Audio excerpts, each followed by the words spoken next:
Greetings. I'm horologist in Carew. On the behalf of myself and KTL University, we would like to invite you for our online Zoom class, March the 27th, 11 o'clock, 2022. We will present the power of precious metals, where you will have the opportunity to learn the concept of building wealth with gold, silver, platinum, palladium, and rhodium.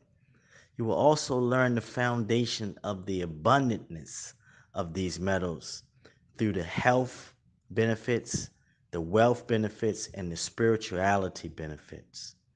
For every 20th person that signs up for this class, you receive this beautiful silver 925 sterling silver pendant that is featured on the front of the book, I Am Rich. The spaces are limited, so act now. Special announcement, y'all. Special announcement. Greetings, family.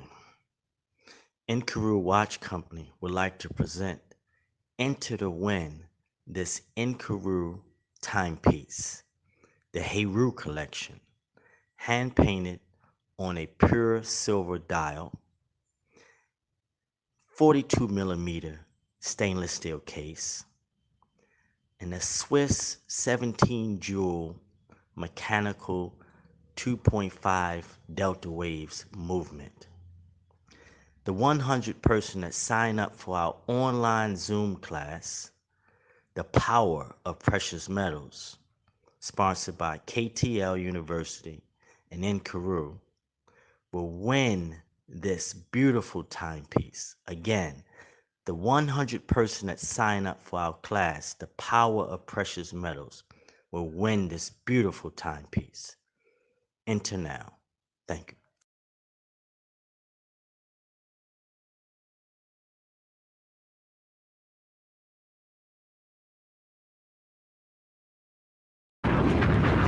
To this day.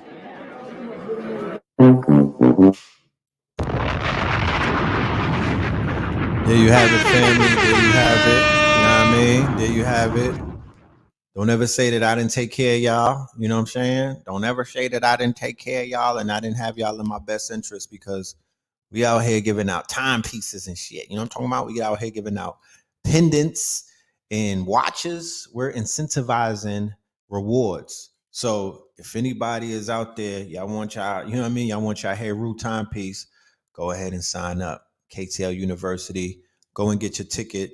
Be in the building March 27th. This is a very important workshop that we're going to be delivering. You will thank me later. Let's do the roll call. Love and light to everybody that's out there. Peace. Yeah, how you doing? Greetings. Salutations. Let's do the roll call. Let's see who's in the building. Let everybody get comfortable and whatnot so we could begin the show tonight. But first, could we do an audio check? How are we sounding on the audio? Is everything crispy? How's the sound effects? To this day. To this day. Sound effects, how that's coming in? What's the audio sounding like?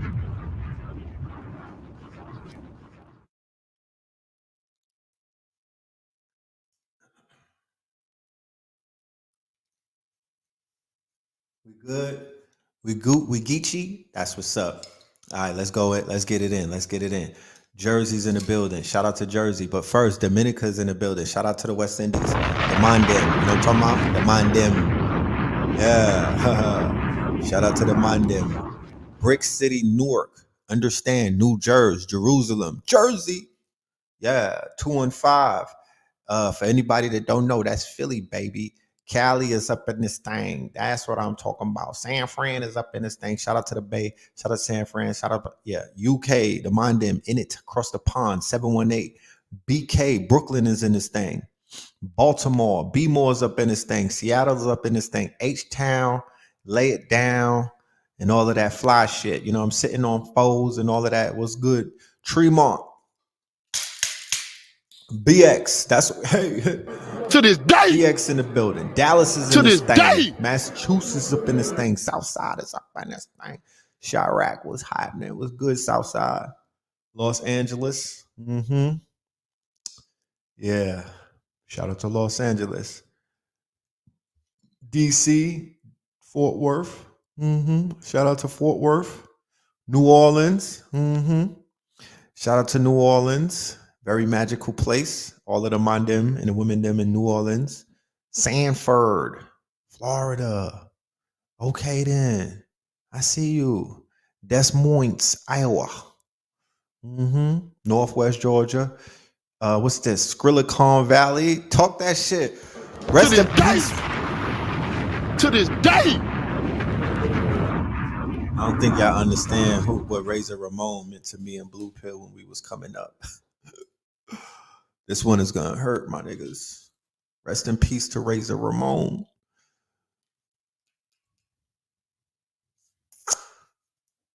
Rest in peace to Razor Ramon, man. I don't even know what to say. I'm kind of caught up on that right there. That was my guy. That was definitely my guy. Peace Detroit in the building. Omaha, Nebraska's up in this thing. Yeah, right here, the bad guy. This is my childhood we talking about. Sacred, it's sacred. We're not doing identity politics right now. This is my childhood. I told y'all before, I was listening to David Bowie. Niggas was listening to Sting. Motherfucking, we was, come on now. We was fully integrated. When we were young, we were intersectional, my nigga. We was watching Dusty Rhodes and all of that shit. We wasn't prejudiced. You know what I mean? It's my guy right there. Damn. I don't even know who Scott Hall is. I know Razor Ramon. You feel me? We was lit. Let's stop playing.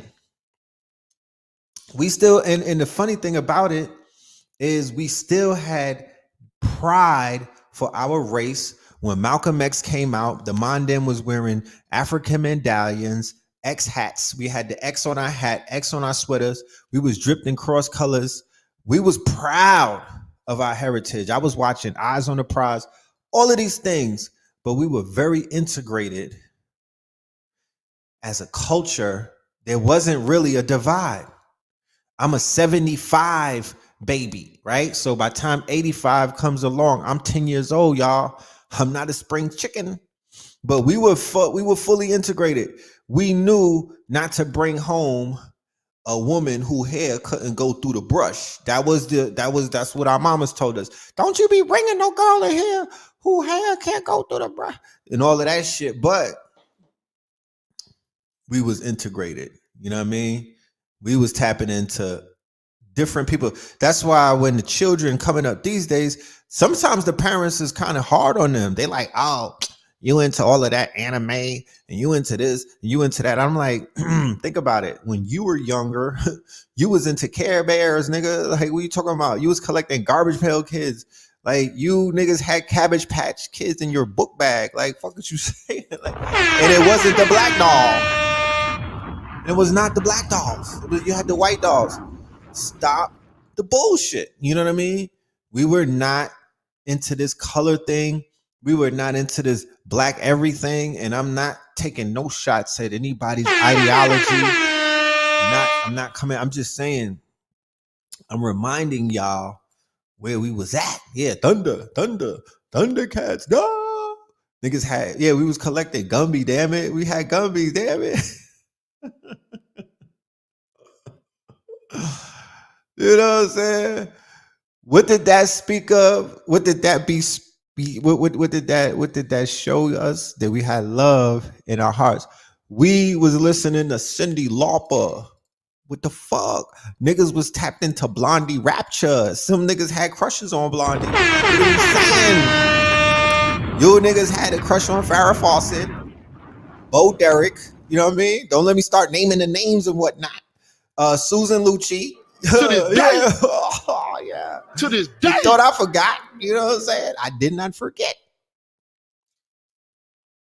Oh yeah, the Shawn Michael, Razor Ramon the ladder match, right? This is where the problem came in. Problem came in when we were looking at other people as being greater than us. That's where the problem came in. And we were demonstrating, right? Because when you looked into popular culture, there was a strong demonstration of melanated people dominating the sports arenas. They were dominating into other, of course, you had the Huxtables. They were dominating television through the sitcoms and whatnot. The movies, Eddie Murphy was coming with Beverly Hills and Stand Up with the Delirious. We was post Richard Pryor, so we knew that there wasn't nobody that was white that was funnier than our Michael Knight. You know what I'm saying? David Hasselhoff. You know what I mean? Like, yeah, niggas had crushes on Smurfette. How about that? You wanted some blue box. To this day. Yeah, that part. You don't want to talk about To that. this day. You don't want to talk about, you don't want to get blown up about the fact that you niggas had big crushes on Smurfettes because she had a bubble and all of that. Yeah, that part. Yeah, Hulk Hogan definitely had wrestling on lock. You know what I'm saying? He was a white guy with a deep tan and whatnot. You know what I mean? He's a Florida cracker. You know what I'm talking about? So he had a permanent tan. And he was kind of, you know what I mean? The shit that he did to Clubber Lang, we forgave him for that. You know what I'm saying? It was like, you can't be beating up on Mr. T, nigga. Because prior to, that's what, when they had him beating up Mr. T because Mr. T wasn't even a wrestler and he was the baddest motherfucker on the planet. This is early Mike Tyson era. Early Mike Tyson era. If you say that Hulk Hogan is overrated, that's probably because you caught Hulk Hogan when this nigga was either in the AMA or you caught Hulk Hogan during the sitcom era. My nigga, Hulk Hogan in the motherfucking wrestling era was that he was Hemington. What are you talking about? He was the second coming, nigga. There wasn't nothing bigger than Hulk Hogan. Did you see when he slammed Andre the Giant? To this day. To this day. There was nothing bigger than Hulk Hogan in wrestling. Let's stop it. You probably grew up watching The Rock with the can you tell what The Rock is cooking? No, there is nothing before Hulk Hogan. Okay. All of that shit when the wrestling fell off. I don't even watch. I didn't even start Triple H. I stopped around that time. I don't know nothing about none of that. I do only classics, nigga. Junkyard Dog, nigga. Coco Beware, that part. You know what I'm talking about? Like Hulk Hogan, like, you know what I mean? That's all that I do. I don't know about none of these other new characters. My son had to put me on to what's his name? Roman Reigns. This nigga took me to the Barclays Center to have we watched one of the rappers, my dude from Flatbush Zombies, Juice, he gifted me front row tickets. Okay. My son was looking at me like I was Pablo. Facts. To this day. To this day. He was like, "What, we going to the nosebleeds?" Because usually we would go to the nosebleeds. I was like, "Look, I got something up my sleeve. Hold on." He see me keep walking down the aisle and shit. He pulling on my coat like, "Chill. They gonna stop you." I'm like, "Chill. Come with me. You. What's my name? You know what I'm talking about? Look at me. I'm your dad. Like, I got this." And then we kept descending further and further and further. This nigga thought that I was about to start wrestling and whatnot because we was right next to the ring. Then we parked up, you know what I'm saying? The security made open up the way, let them in. He was looking at me like, "Damn, what's going on, Dad? You came up or something?" Yeah, that part. You damn right. Bad News Brown. Huh? Ultimate Warrior. When he had the strings tied around his shit. Come on now. Iron Sheik with the curvy shoes and whatnot. We come from a very rich culture. Let nobody fucking Bam Bam Bigelow, you know what I'm saying? Ric Flair, woo, right? Like Harlem Heat, Papa Shango. We come from a very rich culture. They was preparing us. You know what I'm saying? Where did we go wrong? I don't know. But I know coming up, Hackshaw Jim Duggan, that was my guy. Hackshaw Jim Duggan, Roddy Piper, like the British Bulldogs, it just hit different. Motherfucking Jimmy Fly Snooker coming off of the ropes. Ricky Steamboat, man. Come on, man. That was my shit. Ted DiBiase, the $1 Million Man. Yo, what's his name? Vince McMahon. He's a legend. He's a piece of crap, but he's a legend because he created a whole parallel universe in the minds of young impressionable men, right? Because I talk crazy about people who like wrestling shit, but here I go exposing myself. I was into that shit. I'm not too cool to be like I wasn't into wrestling as a youth. I was into wrestling and GI Joes, Transformers, He-Man, all of the things we was all into, and Video Music Box. You know what I mean? And then to be honest with you, the rappers kind of took over, and they brought, because they was on some Fantasy Island. They was all, everybody is on Fantasy Island. The fucking wrestlers, the rappers, Arnold Schwarzenegger as the Terminator, motherfucking Sylvester Stallone as Rocky. Everybody was on Fantasy Island. And we was over there with them niggas. You know what I'm saying? Because that was the great escape. The escape from New York. Snake Plissken, nigga. We was escaping whatever the conditions that we were in. Some people were growing up in some unsavory conditions. I had roaches. You know, I had roaches. I didn't really have too many mice, but nigga had roaches. You know what I'm talking about? And then when Nintendo came out and my dad brought us the Nintendo the same year that shit dropped. Niggas had to come over my crib like it was an arcade. I had Gyromite. You remember Gyromite, the fucking robot that moved around? And I had the duck hunt gun, nigga. I was a legend. Me and Blue, we was legends in the hood. Niggas didn't know what that was. I don't even think Nintendo had commercials. There wasn't no internet, so they didn't know what the fuck was going on. We was lit. That was another level of escapism. When I played with my GI Joes, escapism. When I watched 3 p.m. cartoons, escapism. No, not Atari. Not Atari. Nintendo, nigga. We knocked Atari out the box. We was playing the little fucking Atari with the one, you know what I mean? Shit looked like stick figures. No, Nintendo, the first Nintendo that had the gun for duck hunt, and it had the robot called Gyromite. I think my dad paid about $800. We used to go to Forbidden Planet, nigga. Who remember Forbidden Planet in New York? A.A. Rashid be posting, he know about Forbidden Planet. We used to go to Forbidden Planet, where they had the fucking Star Trek. They had shit hanging from the ceiling. The Forbidden Planet was the illest toy store that you niggas never probably went to on the planet. It was the illest toy store I've ever been to on the planet. Fire.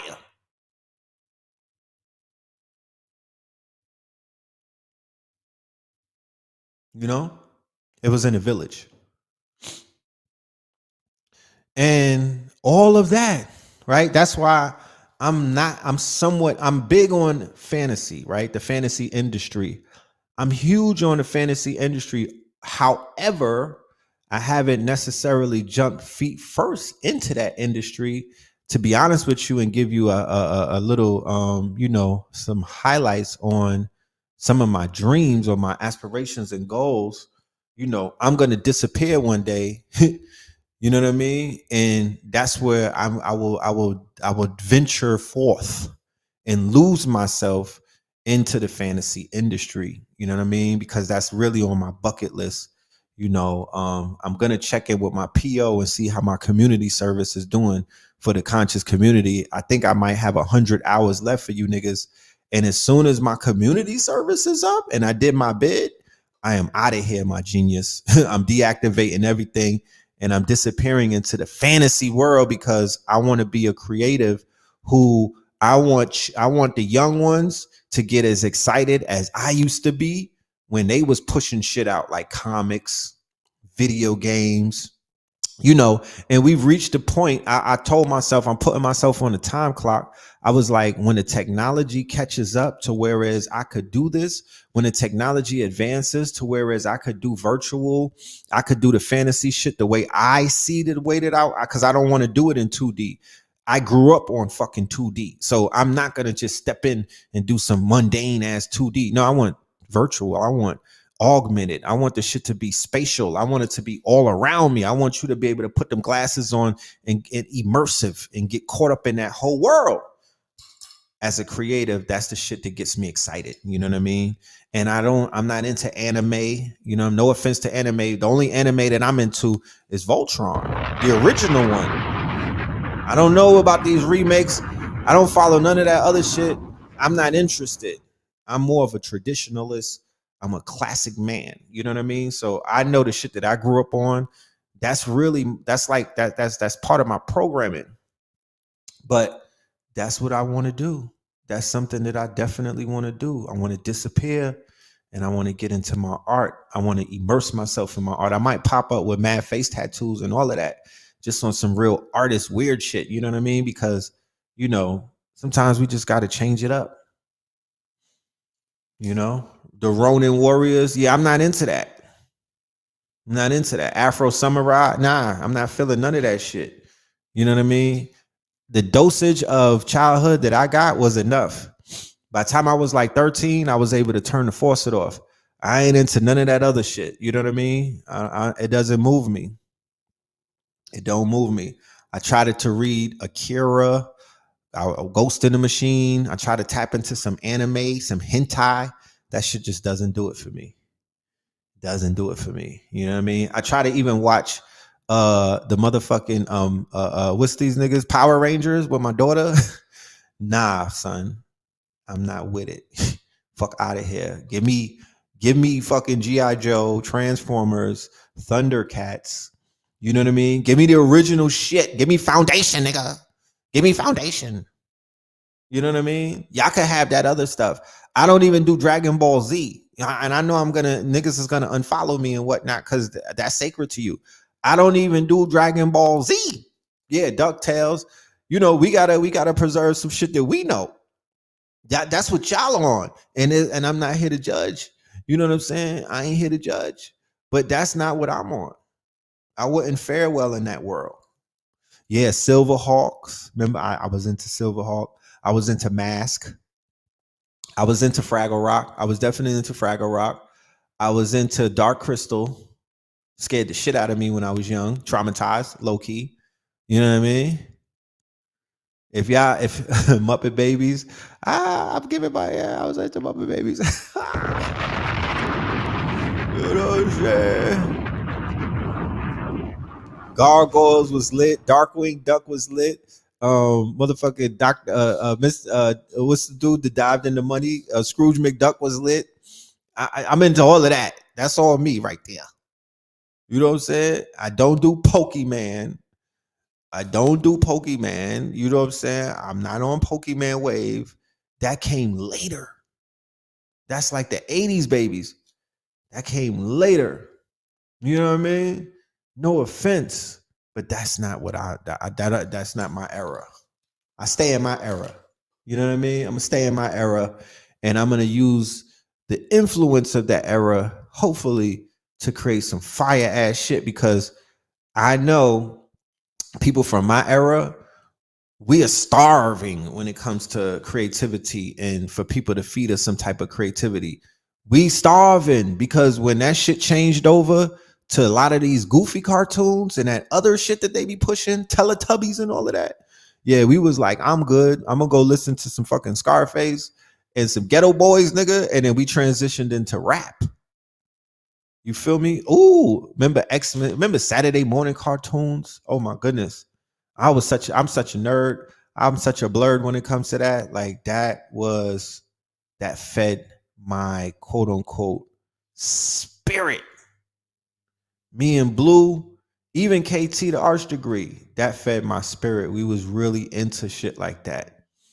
And now I know why. When he started decoding movies and shit, yeah, Howard the Duck. I liked Howard the Duck. When he started his decoding and everything, I understood fully. I'm like, okay, that's what it. All right, there you go. There you go. You know what I mean? There you go. I understood why I was so into it. Yes, I love the Animaniacs. I was into the Animaniacs.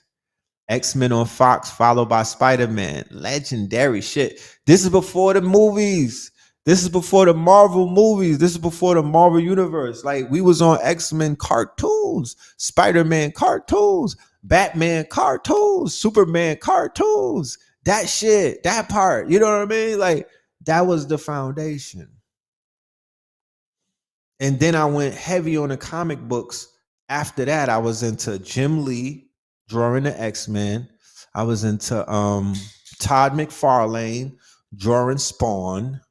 Frank Miller, drawing Batman. I loved Lobo, right? From Image Comics. That was my shit, right? X-Force, Rob Liefeld. Yeah, those was my favorite artists right there. You feel me? Those was my favorite artists and whatnot. Whoo, $1 Million Man. Are you referring to my good?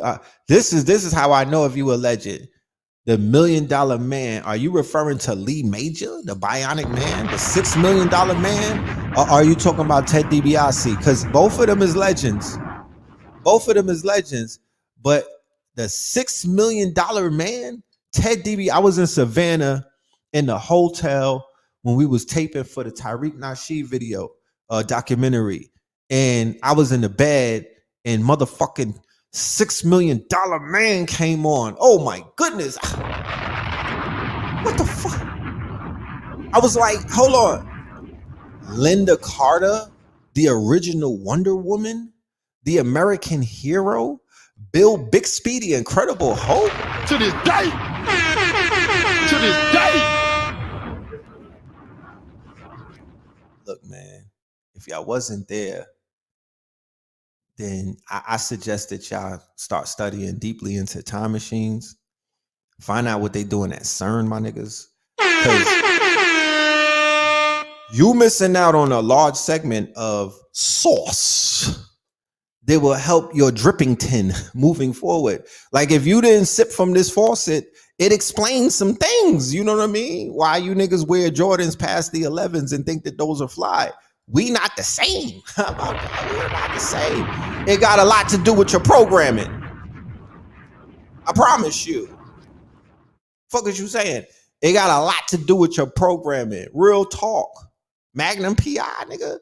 You know what I'm saying? We had aspirations to hop out of foreigns all the way back there with Tom Selleck, nigga. Niggas was growing their beard like Tom Selleck. You know what I mean? Magnum PI. That was the shit. Then Miami Vice came. Tubbs and Crockett. You know what I mean? Manimal. Oh, you blowing me away with that. To this day. Manimal. To this day.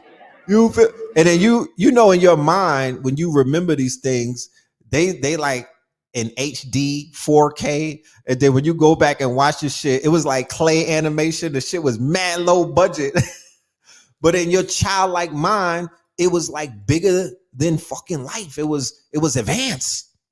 Then when you go back and look at it, you like, yo, this shit is trash. Like I went and watched the old Clash of the Titans. These niggas was literally using clay animation for the fucking gargoyles and shit. I'm like, yo, this is basura.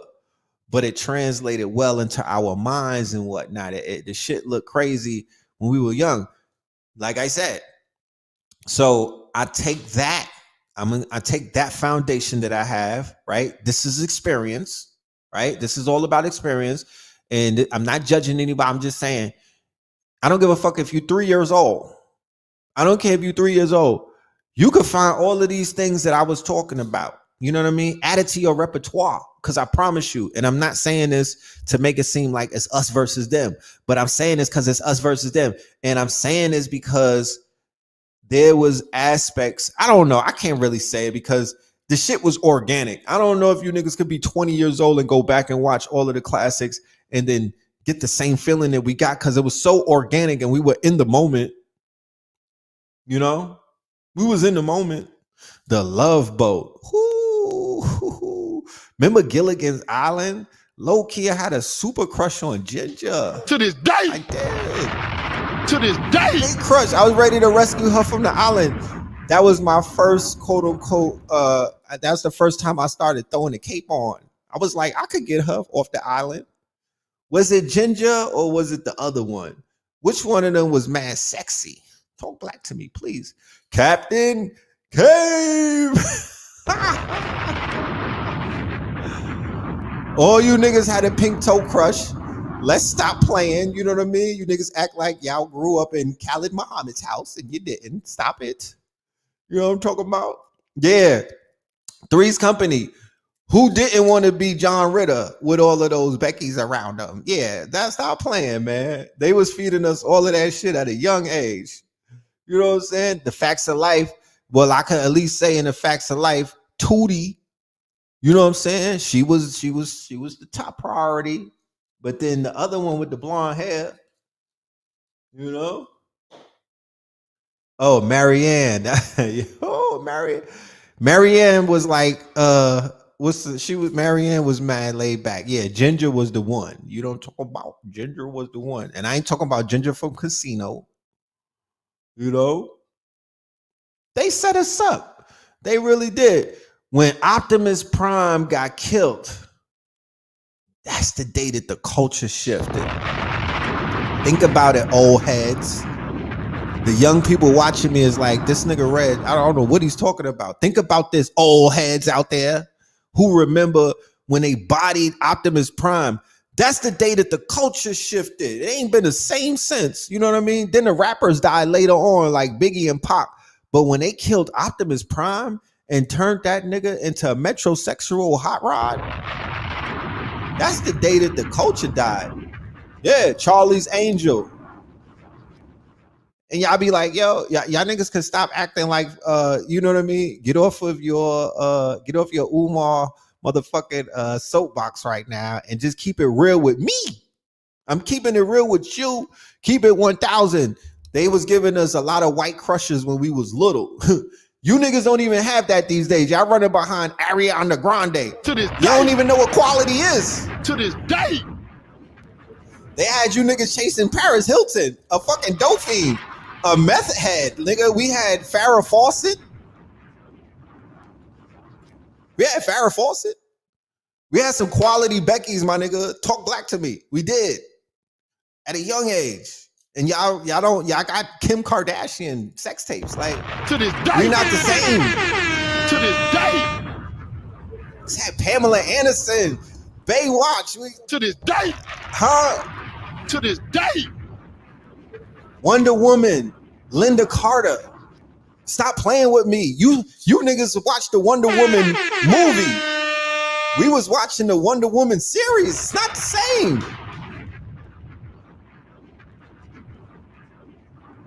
Heather Locklear, black women.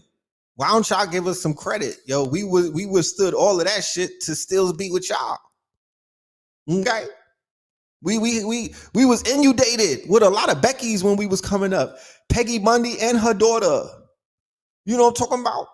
Suzanne Summers, nigga. It was a lot of temptation coming off of them idiot boxes. You know what I mean? And then some niggas had crushes on Roseanne. You see him in the trailer parks. You see him in the trailer parks. If you live in Arkansas, you see him. You know what I'm talking about? We withstood all of that. And still was like Pam Grier is the baddest one out of all of that. Yeah, she's the baddest. We still held her up. To this day. We still held her up. Don't forget Chrissy on Three's Company. Yeah, you know what I'm saying? That part. It was a lot of temptation coming off of Anna Nicole Smith, bro.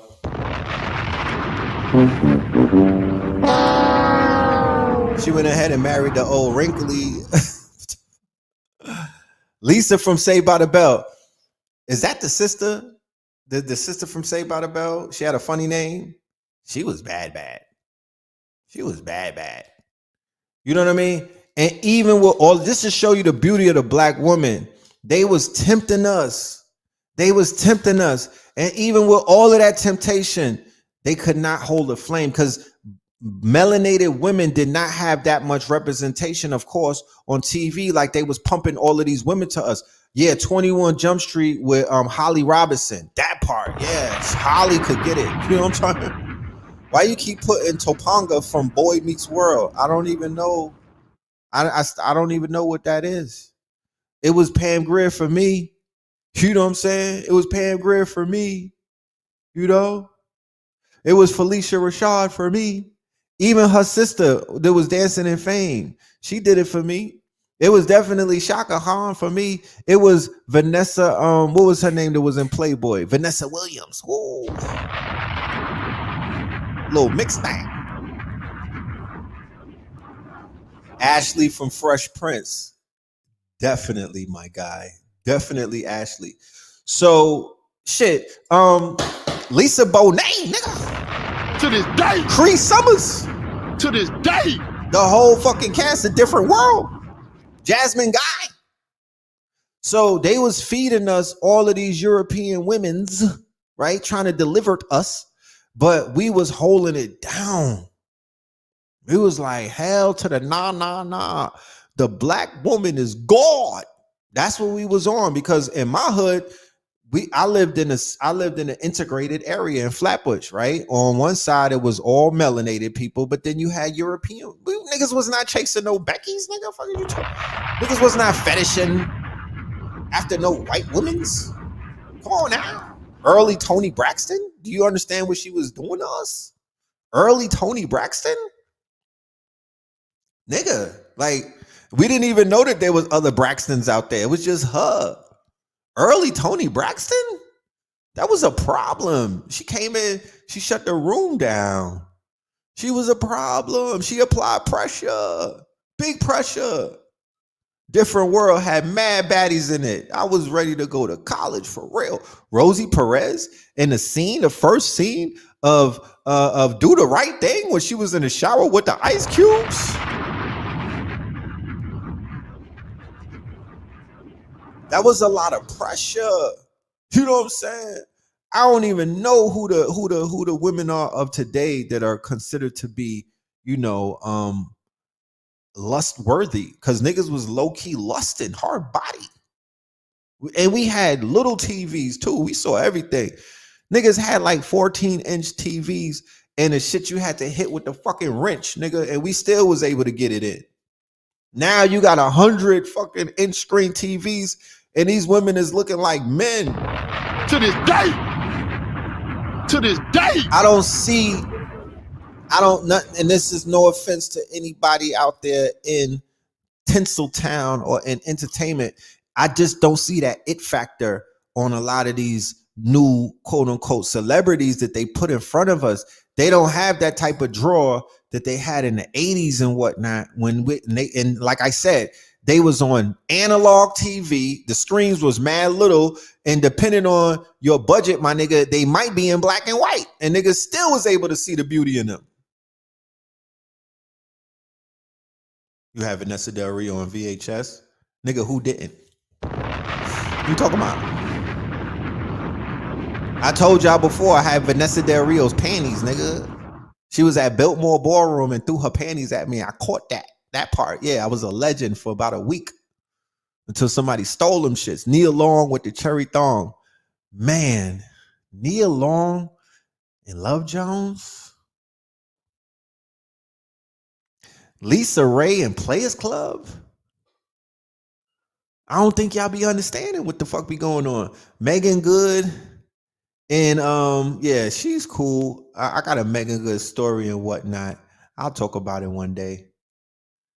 Megan Good. I ain't gonna lie, she put some pressure on me when I seen her in Miami. This was the year 2003.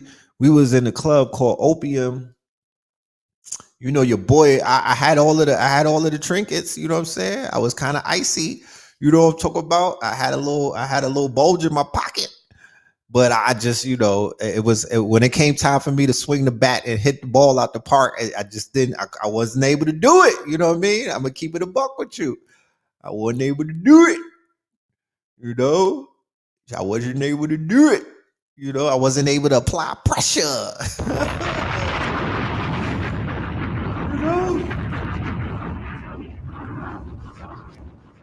So shout out to, Vanity and Apollonia.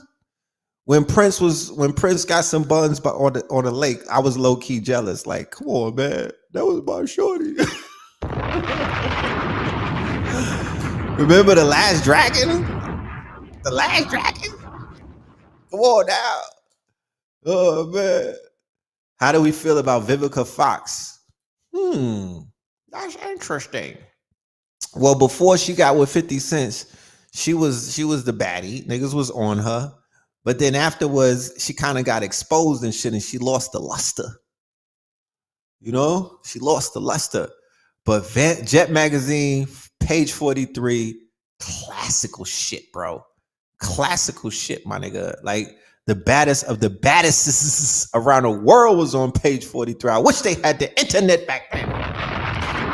Because you couldn't find these women's. You know what I'm saying? You couldn't find these women's. I wish they had Instagram back then. Vanity was in Action Jack. Oh man, Vanity was so bad. Remember when she was bad? It was like 100 baddies in the world at that point. They didn't multiply yet. The baddies multiplied like gremlins when niggas start feeding them, turn into foodies and shit like that, and other bad bitches popped out of their backs and whatnot. But baddies multiply; they don't die and whatnot. But I promise you, I remember a day and age where you could count the baddies on your finger. Mm-hmm. Melissa Ford, yeah, she was one of those.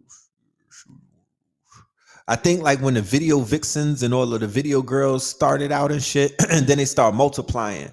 But prior to that, they wasn't really out there like that. I remember around the way, niggas knew where the baddies lived in each borough. They had like a book and shit. You know what I mean? Like, nah, Keisha. You mean Keisha from Queens? Oh, nah, she be at Subways on Wednesdays at like 9:30 a.m. Yeah, you want to pull up on her in the BM? All right, cool. Let's do it. You know what I mean? Niggas had beepers and shit like that. Like, it wasn't a lot of baddies out there. I don't think y'all remember that, but it really wasn't. Baddies don't die, they multiply. It wasn't a lot of them. It wasn't a lot of them. It wasn't a lot of them. Then one day I turned around, it was a lot of them.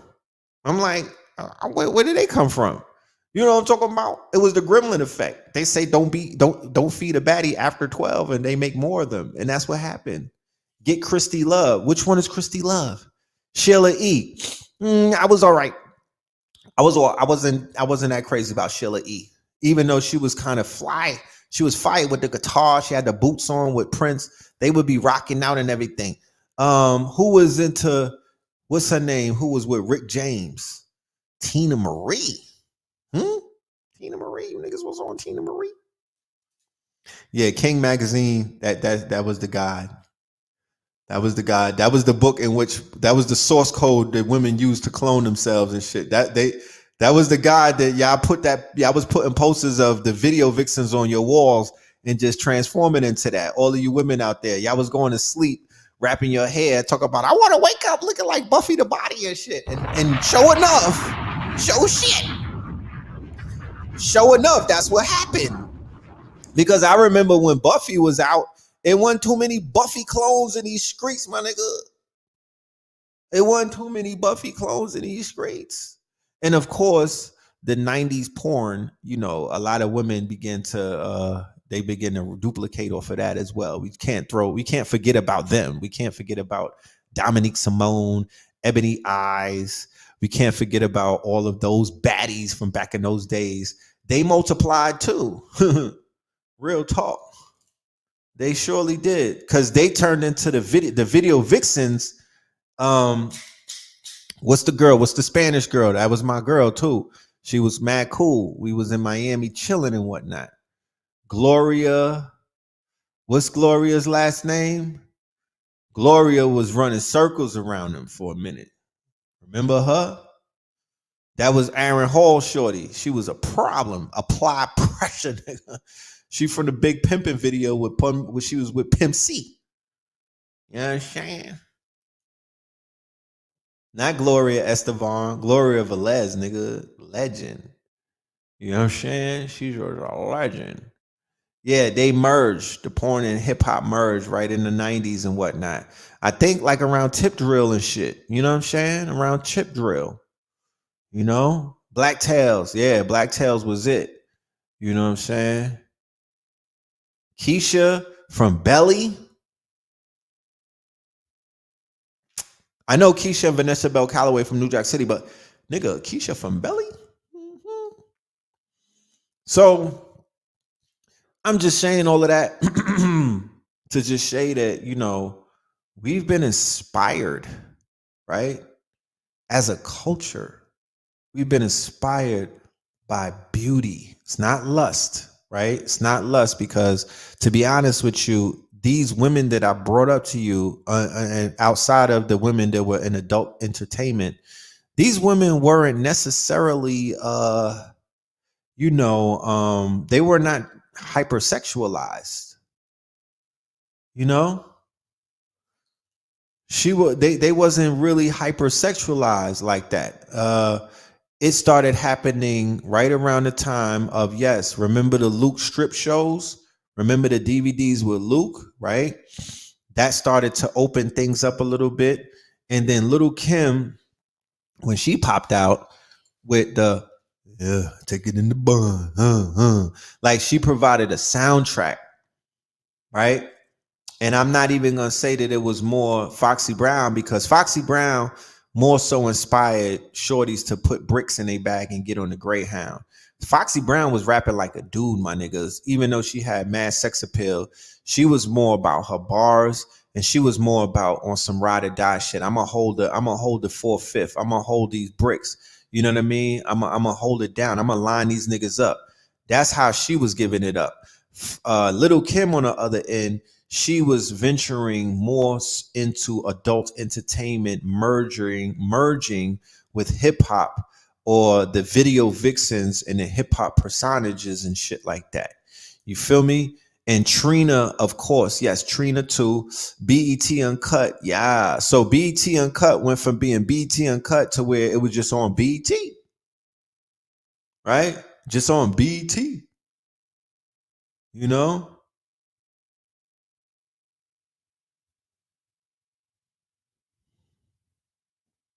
Yeah, I better put some respect on Holly Berry. Holly Berry was the prototype for a minute. You know what I'm talking about? Gabrielle Union is a no for me. Nah, that's a hard no right now. Super hard. Uncle Luke and Doodoo Brown. Doodoo Brown. You know what I'm saying? So there was yes, Adina Howard freaking me. Adina Howard precedes Little Kim. So Adina Howard is almost like, Adina Howard is with what's the shorty, what's the sister from the 70s that was doing the comedy albums, and she was mad raunchy and whatnot. What's her name again? Is it Millie Jackson? Is it Millie Jackson? But Adina Howard came with that energy, and when she did Freak in the Morning, Freak and all of that, she kind of opened that shit up. And then boom, Little Kim came and cleaned up. Little Kim came and cleaned up. HBO ruined people too. Oh yeah, HBO had all of those real sex shows and everything, you know. And yeah, they had all of those. They did the HBO gave you Hunts Point. Remember the prostitution shit that they highlighted? They gave you Hunts Point. They was highlighting the sex workers. They was giving you the taxi cab confessions and all of that. You know. Yeah, Millie Jackson, right? The toilet album cover. So Millie Jackson was kind of like pushing the envelope back in those days. You feel me? And like she was the one pushing the envelope.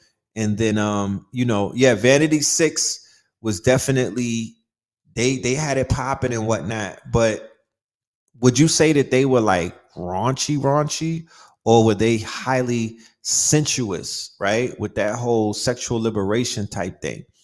I think when I remember Vanity Six, and they was rocking with Prince, so we kind of already knew what Prince was on, and it was a fit. You know what I mean? This nigga was walking with his ass out. Pause. You know what I mean? He had on fucking chaps and whatnot. Like his nigga was doing shows with stilettos on. How about that? Wait a minute. But he gonna have some women around him with cross-colored jumpers on and whatnot. You know what I'm saying? Like the women was gonna pull up with corduroys. They better be naked. This nigga's wearing high heels and shit. Like you better balance this shit out. You know what I mean? And Erica Badu, yeah, she came and bodied it. You know what I mean? She came and balanced. She came and balanced things. When Badu first came on the scene with the 10-foot high head wrap and whatnot, she came and balanced some things. Lauryn Hill as well, Jill Scott as well. You know, this was the balancing of the scales, because we didn't have, even when Little Kim and them dropped, It was like you had Boss, you had Lady of Rage, you had Bahamadia, you had a balance. You know what I mean? Like you had that whole movement of ladies first and whatnot. They had Little Kim on a song with them. So Latifah was bussing. Angie Martinez figured that she could fucking rap. She started bussing. Moni Love was still bussing. MC Light was still bussing. The Lady of Rage, she was on the West Coast. She was bussing. So there was a balance. Left Eye was bussing. Missy Elliott, Mia X, you, Total, Keisha and them, they was bussing. They wasn't naked.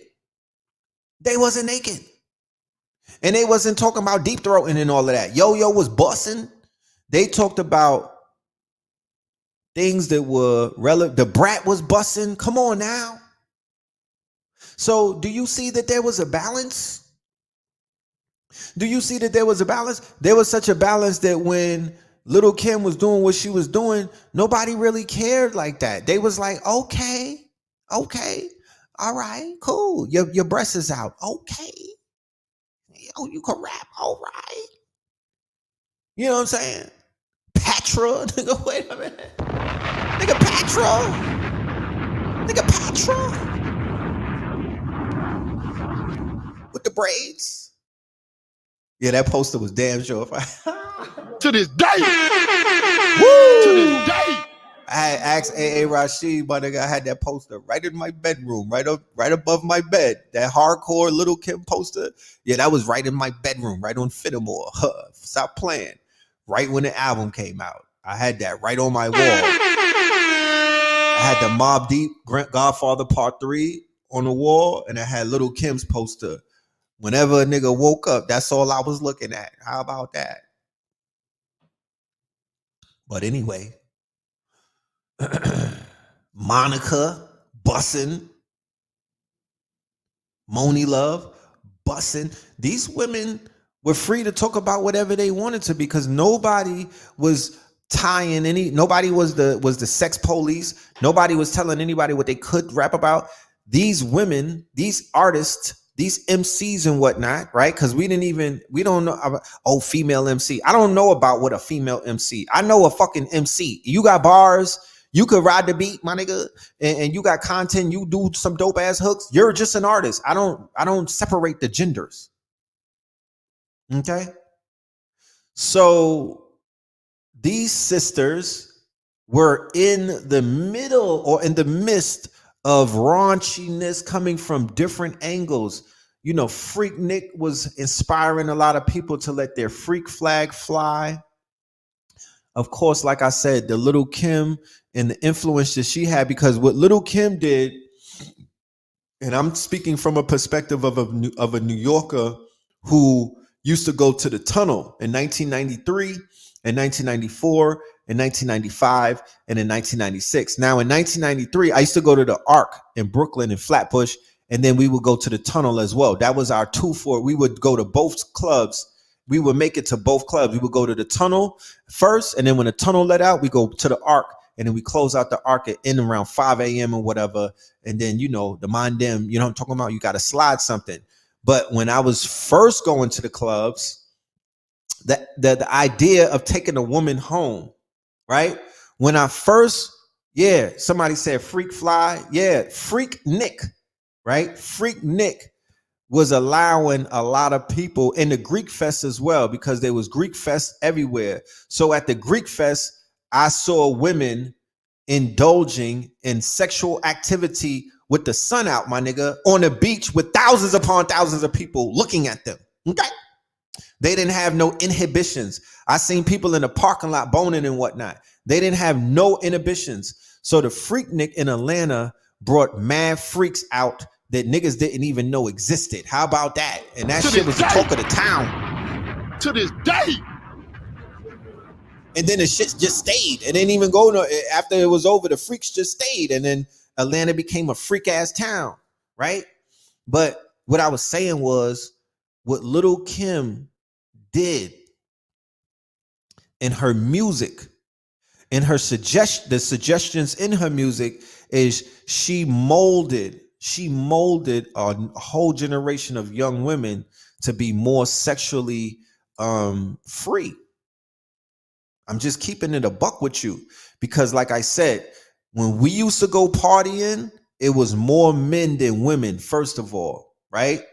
We were not into the wealth the way that we were in the bad boy era or the puffy era when they were talking about hoes, bankrolls, and clothes.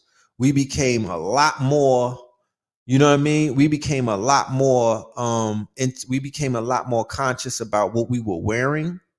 We started wearing more jewelry. We started getting into more, into getting money on bigger scales because prior to that, we just was getting money to hold us down for the night. It was just about, niggas was digging pockets and niggas was jostling. They was robbing. They was sticking people up. They was doing all kind of shit just to have sneaker money and a bankroll in your pocket. Nobody was talking about, oh, I'm getting to 100,000. I'm trying to make $1 million off of the fucking streets. That wasn't even thought of. That was only for the kingpin niggas, the willy willies. You know what I mean? No average dude that wasn't our aspirations because we didn't know how to get to it. Well, I'm gonna boost until I become a millionaire, nigga. What? But when Biggie started rapping, and yes, Biggie wrote most of Kim's lyrics. So we was getting Biggie from Junior Mafia, we was getting Biggie from Little Kim, and we was getting Biggie from Biggie, my nigga. That's a fucking legend. Okay. So what he did, right? Because keep in mind the mentality of a Biggie Smalls.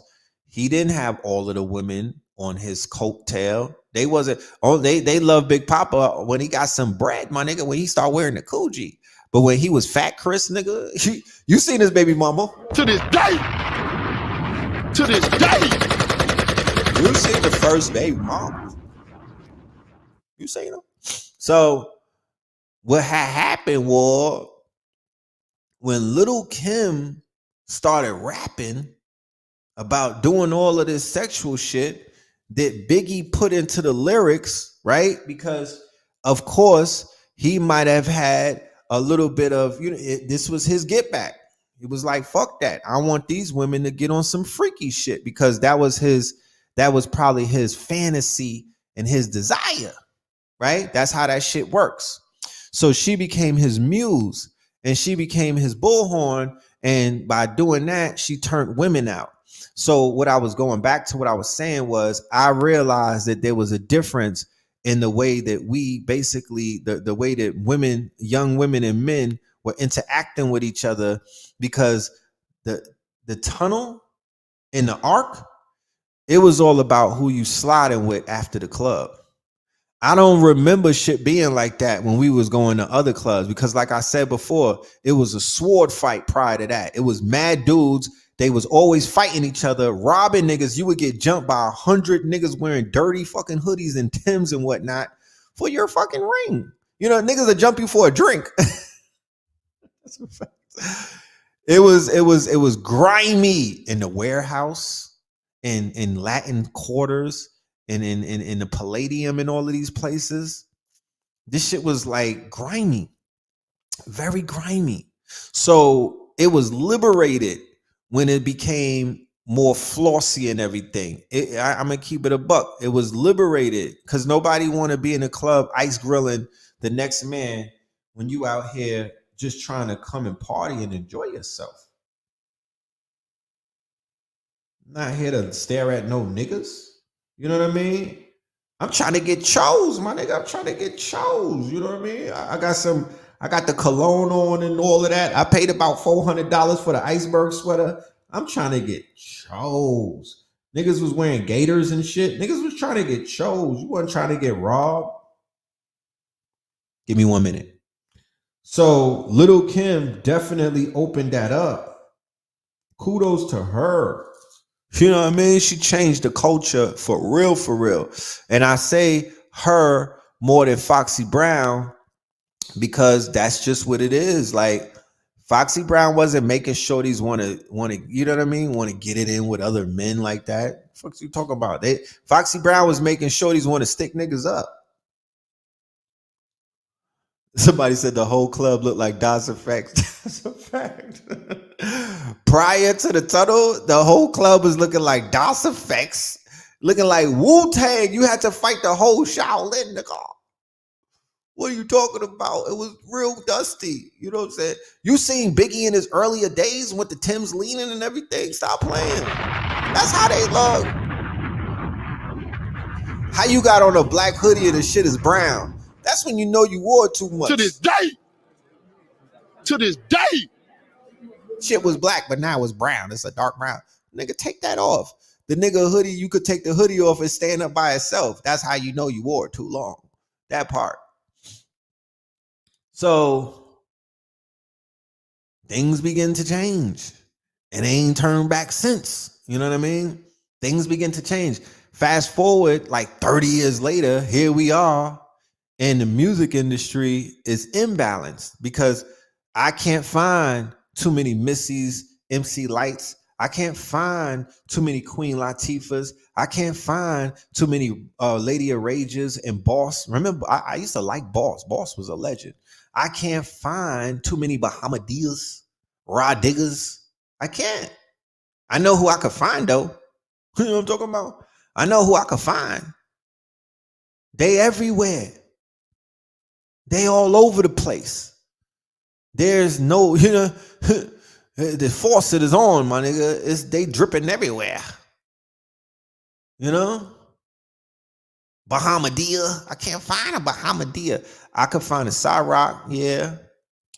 I could find a Rhapsody, yes. You know what I mean? They exist. They're out there. However, there's a lot more on the other side. So when we get to a place of balance, things will begin to shift a little bit because don't ever think that these women don't got bars. Yeah, I like Tierra Whack with the 1 minute songs. She's dope. Yeah, Shay Noir, she's dope. Yeah, they got some of them that's busting. They got some of them that's busting. You know what I mean? A lot of fake little Kim clones. That's a fact. Nicki Minaj is a Kim clone. She talking about she was trying to rap like Foxy. You was trying to rap like Foxy, but you damn sure was trying to look like 93 Kim. Nigga, what are you talking about? Stop playing. Give her her credit. Give her her credit because initially, from what I remember, when Nicki Minaj first dropped, it was more about the bars, right? Then I remember the Barbie shit because when I lived in Harlem, my fucking neighbor, his baby moms, she used to blast that Nicki Minaj shit, the mixtape Nicki Minaj, every motherfucking day. I used to be like, who is this bird? Like, what are we doing? You know what I'm talking about? So I remember early Nicki was more barred up. She was more barred up. It was more like she was barred, she was a Bardashian. Then when the Barbie shit popped off and she got her implants, it was more Little Kimish. And then she have the audacity to not give this young woman her props. Who paved the way for her ass? Like, I don't get it. You know what I mean? That was mad uncomfortable. On some New York shit, all she had to do was to pay homage. You know what I mean? And it would have been all right. Give the trendsetters their homage. Don't try to do that. Don't negate her impact. You looking like, you know what I mean? What are you talking about? What are you talking about? Nigga, that's not your look. That's not you. We seen early Nicki Minaj shit like an ironing board. Like, that's not you. You was wearing turtlenecks. Like, what are you talking about? What do you mean? Niggas, remember we got the fucking we got the video, we got the DVDs with Fendi, nigga. The on the come up DVDs, nigga. We don't got amnesia. We ain't smoked that much weed. To this day. And she was wearing turtlenecks. What are you talking about?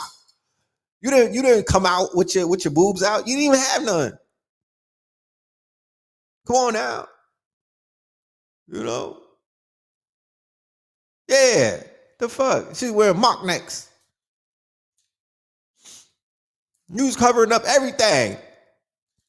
So give credit Where credit is due. She said that in the Joe Budden interview. If she said that in a Joe Budden interview, it took her mad long. It took her to have a fucking child and to be shelved as an artist to start giving Little Kim her credit. Now they need to set up the verses. That's all I want to see. To this day. Go set the To this verses day. up. Get your ass washed because Little Kim got classics. If she do drugs, dear ma, I love you like the law. Ganja. Oh, all she got to do is every cut from the first album. That's a body bag. Let's talk about it. That's a body bag. You can't fuck with Little Kim's first album. There's not been give me a Nicki Minaj album that was busting from front to end, Starships or whatever the fuck. No, nigga, that wasn't it. To this day. To this day. You had Lil Wayne. She had Biggie, nigga. Remember the shit by the escalator? No time for fake. With Puffy, just sipping Cristal with the real one. Come on. Mama, Mr. Cabana. You can't fuck with that. That's a different wave, yo. That's a whole nother era.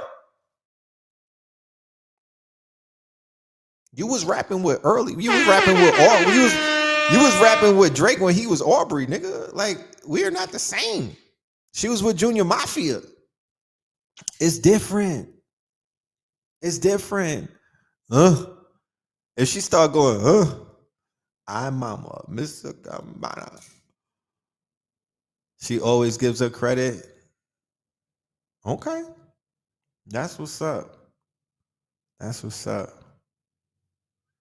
That's what's up. You know what I mean? You know I'm biased because I'm from Brooklyn, so you know how we do. We not finna just throw nobody away from the town. We ride, even if you wrong, nigga, we ride with you. Okay? So Little Kim, even though she look crazy like the Catwoman, I'm still not finna throw her away for Queens, for Nicki Minaj. I told y'all before, we don't do the carbon copies. We rep the originals. We don't do facsimiles. I'd rather go to the source and give the source credit because it's only right. It's only right. She was in old interviews bigging up Kim. That's right. I know she was, because it always be the ones that big you up, that turn around and stab you in the back. It's like your biggest fan become your biggest hater. You know what I mean? It turns fanfare turns into infatuation sometimes. Or you be fanning on a nigga, and then when you think that you reached the limit past them, you start showing your ass, not realizing you could never pass me because I opened the fucking door for you. How could you pass me? I picked the lock. I'm holding the door for you. How could you pass me? It's impossible. It's a continuum. That's what it is. It's just a continuum. You're standing on my shoulders. I finna open the door for you, bitch. You're not bigger than me. That part. So what else are we gonna talk about? What's going on in the news? As you can see, we reached the 2-year anniversary for the Jabberwocky on March 13th. Or Blue Pill said it was March 11th. Granted, right? This is the 2-year window to when they basically reset everything, right? The great reset happened 2 years ago. Let's keep this in mind. Let's look at our calendars and be like, God damn it, that 2 years felt about like 10. The shit that we've been going through emotionally, the shit that we're going through energetically, the shit that we're going through financially, the shit that we're going through culturally, the shit that we're going through psychologically. It's a lot. The average person cannot carry all of this weight. Okay? This. I mean, for the people who have endured and whatnot, take a toll and take a measure to, go and look at old pictures of yourself prior to this. I was able to do that when I started cleaning out my Instagram page about 2 weeks ago. I had 15,000 posts. I'm down to 3,000. Please, y'all give me some, To this day. To this That was day. a lot of fucking. I was dumpster diving. I had to get rid of all of these memes and shit. I had to get rid of old pictures that I took on the fucking on the Android. All of that shit had to go. But what I was able to see by going back in time, right? I was able to see. I was like, damn, shit. You look different back then. You was a little more, happy go lucky. And then when I look at myself post C19 or post Jabbington, I'm like, damn, nigga, you look like there was a lot of, you could just see the weight, right? You could see it just hardens you. It's like it was like the soft pictures got hardened a little bit. You know what I mean? There was a hardened look on just not me, but other people around me that I'm taking pictures with and shit. You know what I mean? So I'm like, yeah, niggas been going through a lot. And we're still going through it. It ain't like it's time to celebrate because these niggas is popping up with new propaganda. China just put a lockdown on it. People talk about that there's a surge and everything. Obama, he just said that he got symptoms even though he got jabbed up 3 times. To this day. To this day. So I'm like, the way that the propagandizement works, they'll put somebody who everybody has, I'm not talking about us on this line particularly, but melanated people have a very soft spot in their heart for Barry, right? They have a huge Barry lives in a lot of people's hearts, right? Rent free. So when people are putting up memes saying, yo, we want to give Vladimir Putin a Nobel Peace Prize, that's a lot of peace, for starting a war that essentially ended this other war, because keep in mind, it was a war. I didn't make it up, right? I didn't make it up. On paper, that's what they were saying. They was like, yo, it's a war, right? They were saying that it was a war with the invisible enemy. That was the language that they were using, right? They said that there was an invisible enemy. I'm like, damn, what are you niggas talking? Is this Marvel fucking universe? You know what I'm saying? And they declared war. They was like, we're at war, right? And they even created emergency power acts, national emergency, state of emergency. All of that shit got enacted as a result of 2 years ago with these people and their biological warfare. Now we got ushered into a new conflict, right? Where you could ignore it, or you could be like, I don't give a fuck about what's going on over there. I'm finna just live my life. I'm finna just ride around on $9 gas. To this day. Yo, niggas. To this day. Even if you try to ignore it, nigga, my crypto took a ass whooping. So did my stocks. Shit is getting trampled right now. Thank God that we have our good brother in Cairo who has assisted me in collecting precious metals and whatnot. You know what I mean? At least I'm getting a little fucking silver up and shit like that. At least I'm putting some silver in the kitty. Because I would be nervous right now. I would be super nervous because they playing a lot of games in these streets. A lot of my gains got wiped out. You know, when you sitting on your gains and you like, yeah, I'm gonna put that towards the boat and everything. Yeah, that shit got wiped out. Yeah, that part. You know what I mean? Shit is getting wiped out. Inflation. I went to go buy some bananas the other day. It was like spending sneaker money, my nigga. You know what I'm talking about? This shit was like spending sneaker money at the supermarket. I was like, this is a whole box of Jordans right here. But anyway, so you could ignore it all you want, but there's an effect. There's a spill off. This kind of making you aware of something is happening because you're like, shit, this shit going on across the world, but this shit is affecting everyday life right here. So it's making people pay attention the same way with the Jabberwocky and everything. People was like, I could ignore this shit, but it was at a point where it's like almost impossible to ignore because it was everywhere. Am I on food stamps? Nah, you got the plug, nigga, because I'm ready to pull up. You don't talk about like, I don't got no shame. Give me the book with the colorful money. Like, I'll take it back in the days. I don't even need the card to swipe. I'll pull a book out and start ripping them shits. Like, how much? 50? Hold on. Let me get the blue. Let me get the purple one. Let me get the red one. Here, I'll make it rain inside of Kroger's. Stop playing with me. That part. I don't got no shame. Here, I don't want to spend none of my fiat on no food right now. You know what I mean? On no Foodington. You know? Short the market. I did short the market, but that shit shorted me. You know what I'm saying? That shit shorted me. I still took a whooping on my stocks and my crypto. I'm just keeping it a buck. I'm just keeping it a buck. You know what I mean? That's what's happening. People is getting they getting this shit washed up. You know? Universal basic income is coming. Yeah. Okay. That part. I ain't signing up for no universal basic nothing. You know what I'm saying? I'm gonna get it out the mud. I'm gonna start growing my vegetables. Fuck that. You know? And then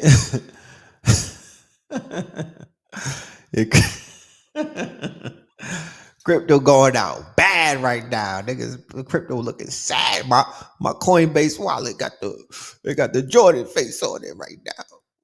Yeah, the real estate is going crazy. Airbnb ain't slowing down. You feel me? Airbnb is not slowing down. $100 worth of food stamps for 45. Shit, ain't that the new hustle? Ain't that the new hustle? Yes. Look, these rich people know what they are getting richer by the second. They was like, oh, you niggas thought y'all was slick in 2020 with your PPP loans and all of your CMOS hustles. We got one for you. We got one. Try to get on in 2022. We got another. The Matrix responds accordingly. This shit has upgraded. The program has upgraded. It has upgraded. You feel me? It has upgraded, and we have to upgrade with it, or we will get left behind. And I'm not saying that for any type of fear tactics, but I'm just giving the heads up and whatnot. You could be as spiritual as you want. You could be as occultic as you want, Kemetic, Hebrew, whatever you want to do. You know what I mean? But there should be a level of application that you get from your schools of thought and discipline that can help solve any problems. Now, this weekend, we had the opportunity to go to the Legacy Center at ATL and link up with Brother Ben X and Rizza Islam and Brother Farrakhan, not the minister, but Brother Farrakhan, and hundreds of families who came together. Blue Pill was there, my brother Human was there, and we were able to witness, right? Deed signing for land, acres and acres and acres and acres of property, about an hour and change outside of Georgia, right? You know, on top of a mountain, okay? Because I've been out there and the shit is flies, big as hell, on top of a mountain. So this is an initiative that was easily put together by Brother Ben X in the Nation of Islam. Why? Because they are in, right? They are in an organization that has more than 1,000 members, right? They have an organization that the creator or the quote unquote head of this organization promotes the people do for self and to buy land. And they have examples of it during the time of Elijah Muhammad. This is what they were already doing as the Nation of Islam. So going back to what I said, if you belong to a nation or if you belong to a school of thought and knowledge where you have members, and those members could put their fiat or their currency together to go ahead and buy something like land, or they could buy something like precious golds and start becoming their own bank, or they could buy something like weapons and begin to defend themselves, or they could buy something like fertile farms and land where they could become agriculturists. This is the move right now. It's not hard. It's not hard. It's only hard when you're trying to do it by yourself.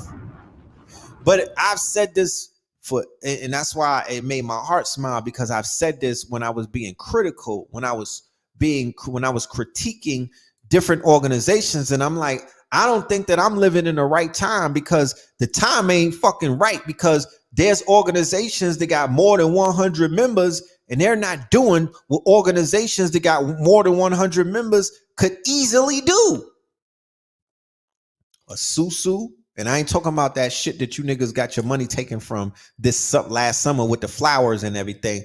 I'm talking about the susus that like Jamaicans and the some of the Africans and some other people from the Caribbean have been using since they got here, right? I'm talking about that form of susu. Like when you be in a barbershop or the hair salon and niggas come with the envelope and then they write that shit in a book and whatnot. I've seen that with the Dominicans. I seen that with the Jamaicans. I seen that with the Haitians. And I saw that with the Africans. So I'm like, if you got an organization, I don't care if you into the Eastern Star, I don't care if you in an NOI, I don't care if you in an MSTA, all of these organizations should have mad land busting acres right now. Real talk. And they should also have a level of susu where they putting money into a pot on a weekly basis, and they'd be like, yo, I got a bank worth $100,000. So we could make fucking moves, my nigga. We could buy shit. That's all I'm saying. It's not hard. People be making shit hard. It's not hard. It's not impossible. The only thing impossible is the people. The only thing impossible is getting past your fears. That's it. And we live in a day and age of smart contracts. We live in a day and age of the blockchain. We live in a day and age where motherfuckers can't just run with the money. You put that shit on a smart contract, that shit will sit in escrow. Nobody could touch it. What the smart contracts brought back and what Web3 and what the blockchain technology brought back is the trust factor, because it was lost. The trust factor has been reestablished and restored, right? It's not 100%, but the trust factor has been reestablished and restored due to smart contracts, due to the blockchain, and due to some of the new technology that can hold people very accountable for the shit that they were back in the days getting away with.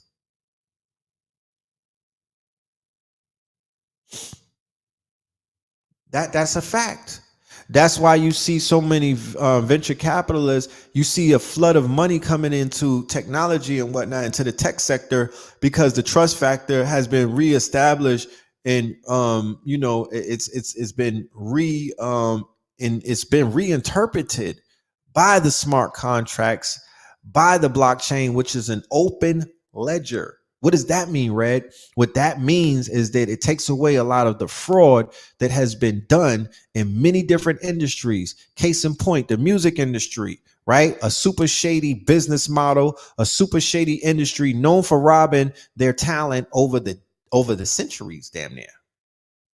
Now, with this blockchain and the open ledger, the fact that the label will be like, yo, we spent $100,000 out of your budget to pay somebody to make your fucking album cover. We know that's a crock of shit, because you could go to Fiverr and get that shit for $10 now. To this day. You know what I mean? To this day. They can't play with your money.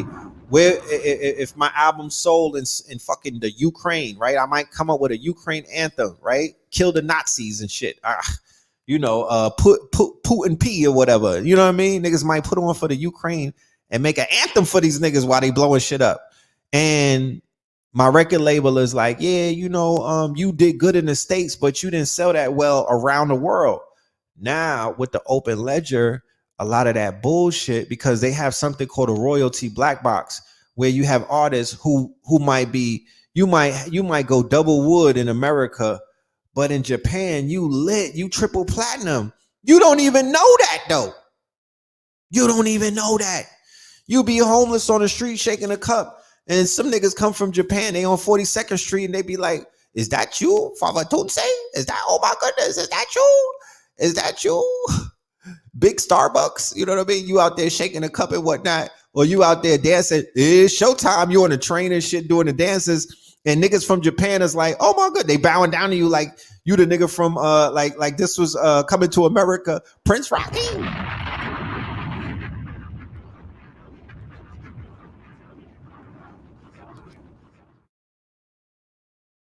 Because the label is holding it back from you.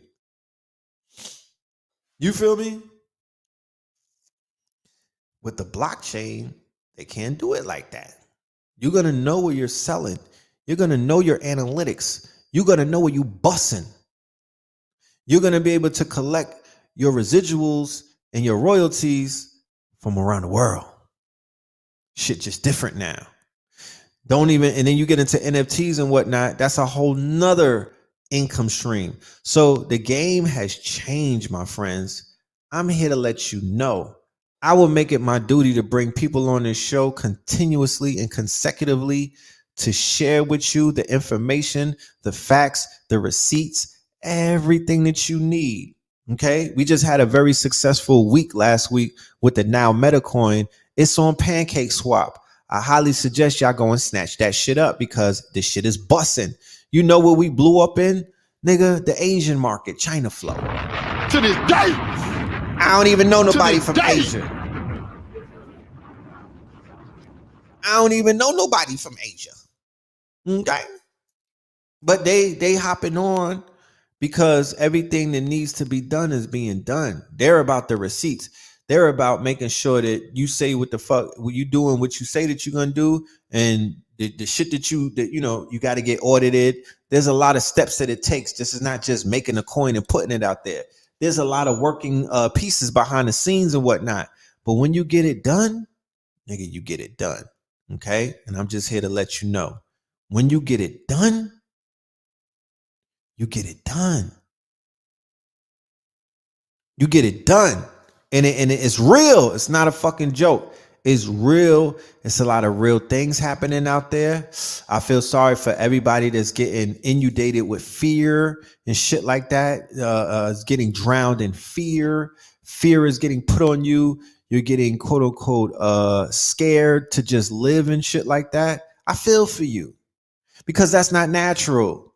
But that's the way the society is moving these days. They are stagnating people who were once very active, and they are trying to take the air out of niggas and whatnot. And they're trying to leave you stuck in a place where you're in high doubt. You're doubting yourself. You're doubting your greatness. You're doubting your future. You're doubting the signals and the signs that you're seeing. You're doubting the Godhead inside of you. You're in high doubt, the doubting Thomases, right? And doubt leaves you stuck. So I see a lot of people somewhat kind of getting stuck and trying to get themselves out of a rut. You know what I mean? I see some people that are like not sure. They're straddling the fence and whatnot. They don't know whether to go left. They don't know whether to go right. You know what I mean? I'm not a therapist. You know what I'm saying?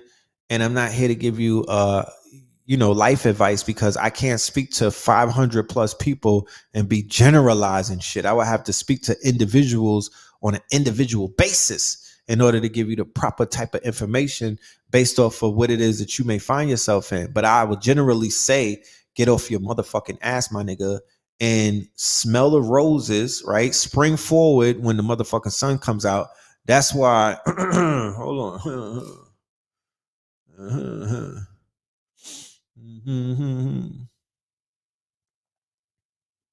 That's why we have this coming up, right?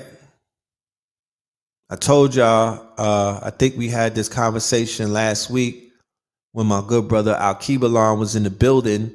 We was letting you know that we making the flyer and we putting everything together for the fam that said that they need some metaphysics in their motherfucking life, because life is boring if you're not looking at it from a metaphysical lens, right? And I agree, you know what I mean? Because we could look at the things the way that we want to see it, but CNBC, MSNBC, CNN, Fox, they're never going to give you a perspective from a metaphysical point of view. Instagram, YouTube, Facebook, all of the social media sites that people have now used for their quote unquote school of thought and whatnot, that's the new quote unquote universities. They're not even going to give you this type of information at the level that's going to be given to you. So, right before the summer solstice, right before the motherfucking summer solstice, right before, well, not the summer solstice, spring equinox, okay? Right before the spring equinox, before we spring forward out of this winter, quote unquote, season, the season of death, the season of lockdown, the season of hibernation, this time where a lot of people were going through what they were going through, whatever, right? We're springing forward, the new year, right? The beginning of the new year when things begin to sprout. Look at the trees and the flowers are beginning to bloom. The birds are starting to sing lullabies and songs and whatnot. It's getting warmer all around northwest of Mexico. So on the 19th, we're going to be presenting the African science of free energy, soulmatic and the illest to bring the static. That part with Al-Kibalan 44. And if anybody was in the last lecture that he did in January with Blue Pill, you already know what he's about. You already know how we bring it. And you already know that this man is playing no games and whatnot. You know what I mean? His information is on a very, very, very high level. Okay? This is some shit that you just can't read from a book. You know that he's tapped in. You know he's getting his downloads. You know he's tapped in. He speaks to the universe. If you follow him on Instagram, you already know the type of work that he does. He'll tell you the next color that's about to be showing up all over the place. And then that color will show up. He'll tell you the next number that's going to play out in the news, that's going to play out with these celebrities that are everywhere. And that number shows up. And he hears something that the average human being is not hearing. He's having conversations with the cosmos. Exactly, Destiny. He's having convos with the cosmos. So we're going to start something called a God Body Challenge on the 18th, right? On the 18th, we do the God Body Challenge. And the God Body Challenge is a fast, right? So this fast is going to go into the lecture. While we're doing the lecture, we're going to be fasting. Then on the 20th, when the spring equinox jumps in and pops off in the first day of spring, we will be properly cleansed. We will have our minds right. We will have more clarity. We will have more strength. We will have our health in a better situation because those parasites get starved out when you don't feed them and whatnot. That's a better way to get rid of them. I highly suggest you get into some bladder rack. I highly suggest you get into some Cascara Sagrada. I highly suggest that you drink your ass some sea moss. Get that shit up out your system. Okay. So the tickets for this is on KTLUniversity.com. KTLUniversity.com. Okay.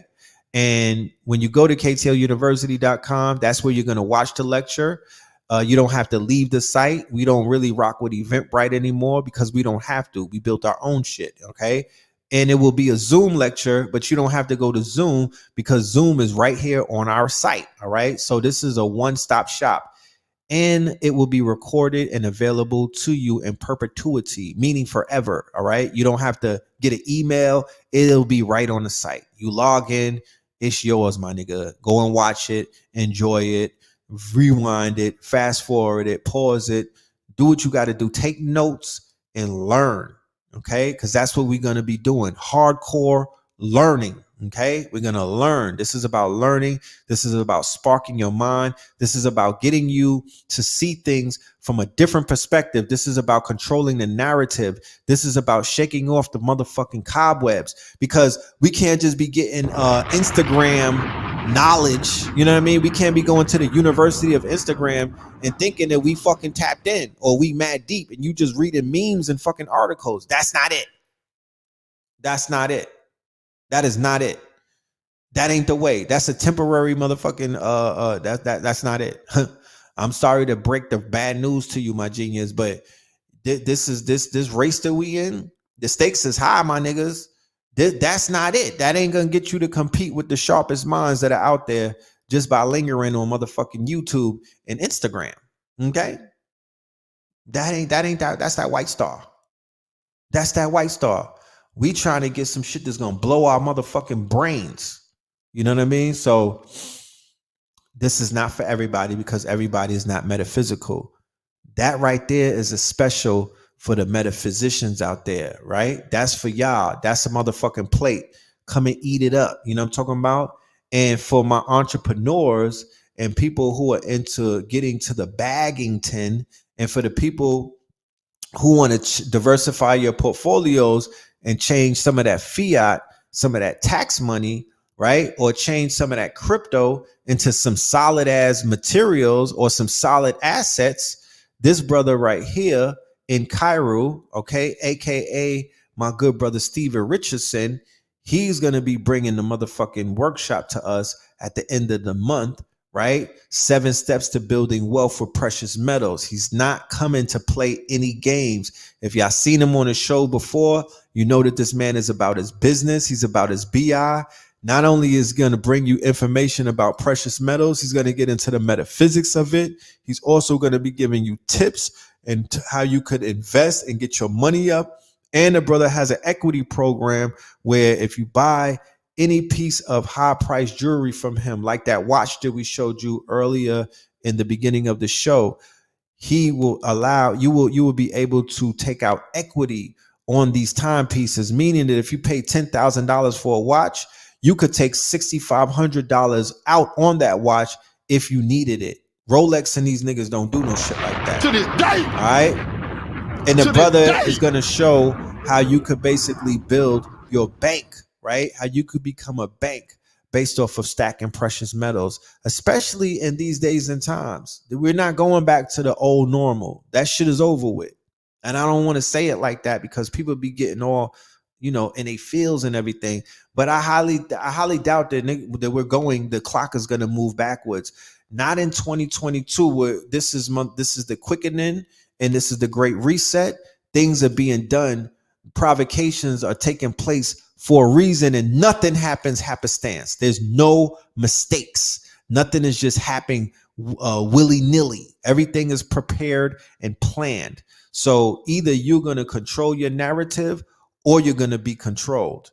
I'm only here to assist. Like I said, this is my community service. I'm here to service my people, my network, the audience, the listeners, whatever you want to call yourself, my KT aliens. I'm here to service you. I'm here to bring information that's applicable. We don't want to waste your time. I don't want you to waste mine either. And we don't want to waste your time. So we want to get to the results, right? Because that's what matters. Results matter. Nothing else matters. I can't eat a lot of these books that people be out here putting in my face, but I could eat some precious metals. You know what I mean? I could eat a portfolio. That part. I could eat some metaphysics. I could eat a fucking God body challenge. Like I could work with that because I'm going to be charged up. I'm going to use that God body challenge to build up my discipline. I'm going to use that God body challenge to prepare and program myself so I have a hot boy summer. How about that? Gotta get them God bodies right. You know what I'm saying? Stakes is high, fellas. Apollonia's on your ass, nigga. You got to get that God body right. If you're trying to get vanity, you know what I'm saying? If you're trying to pull up on skirt, if you're trying to get chose, nigga. Is that what you're trying to get? You trying to get chose? We got to get your God body right. You know what I mean? Because these sisters, they said that they don't want no Magaman. You know what I'm saying? They don't want no string bean. That's what they told me. So where we at? The 100? We at the hour 40 mark? Yeah, get the likes up. You know what I'm saying? Joe Byron, get the likes up. Get the likes up. Make sure you subscribe to the channel if you're not already subscribed. Hit that bell. That part. hit that bell. You feel me? Hit the like button and hit the subscribe button. And you said these men are built different nowadays. Talk about it. I ain't in these niggas' business, but what you mean by that? You got to interpret that for me. What you mean by they built different? Let's go, Brandon.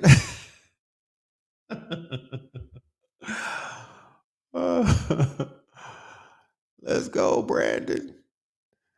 These men are built different these days. Yeah. I don't know what that means. Like, share, comment. The skinny fragile. Man, these niggas don't want no muscles no more. You know what I'm saying? And I ain't sitting here talking like I'm fucking Clubber Lang. I'm not Mr. T. You know what I'm saying? I try. You know, I'm a be in that gym. I'm trying to, like, I already put it out there. I ain't trying. I'm getting my six pack. I don't care how hard it's gonna be. I'm strengthening my core. You know, I'm strengthening my core. I need someone who could pick me up. LOL. Okay. Don't sleep on them skinny niggas though. How about that?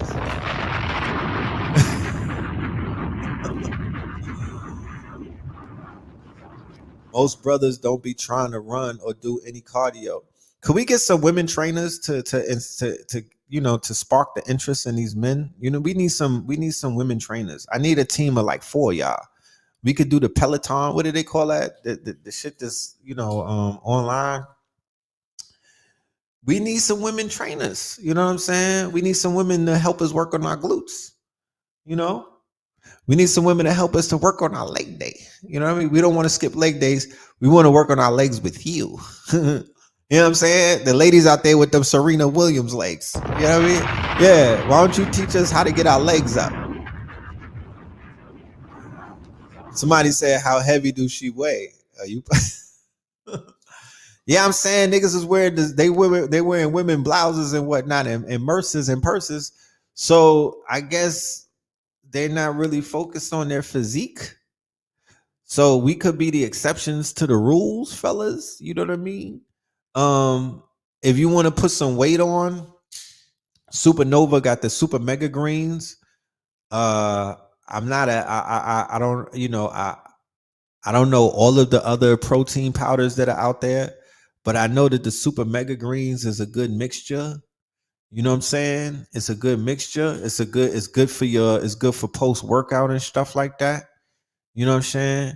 Brothers better get started training and prepping. There's nothing wrong with that, fellas. I promise you. The sun is out. You get in that sun. You let that sun kiss you. You know what I mean? You get sweaty and whatnot. You hit them weights or you do the calisthenics. Because some people is not into weights. And I'm cool with that. You don't got to be into weights. You just got to get strong. You just got to get strong. You know what I mean? You have to build your inner strength. You feel me? Yeah, super mega greens is fire, energy, and muscle strength. Yeah. Yeah.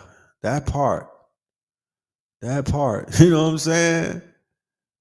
You know? You need hula hoop training, ladies. Oh man. You want to find where to donate to rock? Okay, that's a good question. That's a good question. Hit me up on the email and I'll take care of you. I hit me up on the email. I didn't put my email up there. This is my email for anybody with questions, comments, or concerns. You could reach me there. I also said that I need everybody that's on the live to send me your email, especially if you want to be updated to our lectures. We have a very big email list. I think I might be at 5,000 and whatnot. We send out email blast and whatnot.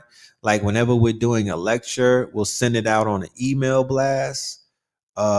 Whenever we're doing if there's like something that's going on event wise that we need you to know about, we send it out on the email blast. So like I said, especially with these shaky ass channels and the way they be out here trying to censor people and constrict us from communicating with y'all, I would highly suggest y'all become part of my mailing list. You feel me? I would highly suggest that y'all send y'all emails to this email and we could connect forever and ever and ever and ever. You know what I mean? They can't shut us down. And I also suggest that y'all sign up to the Discord, especially if you about that life, about building. If you are talented and you have skills, if you are into the tech world, if you are developers, designers, illustrators, any of those people, I speak your language. You know what I mean? I want you to reach out to us via Discord. Yeah, via Discord.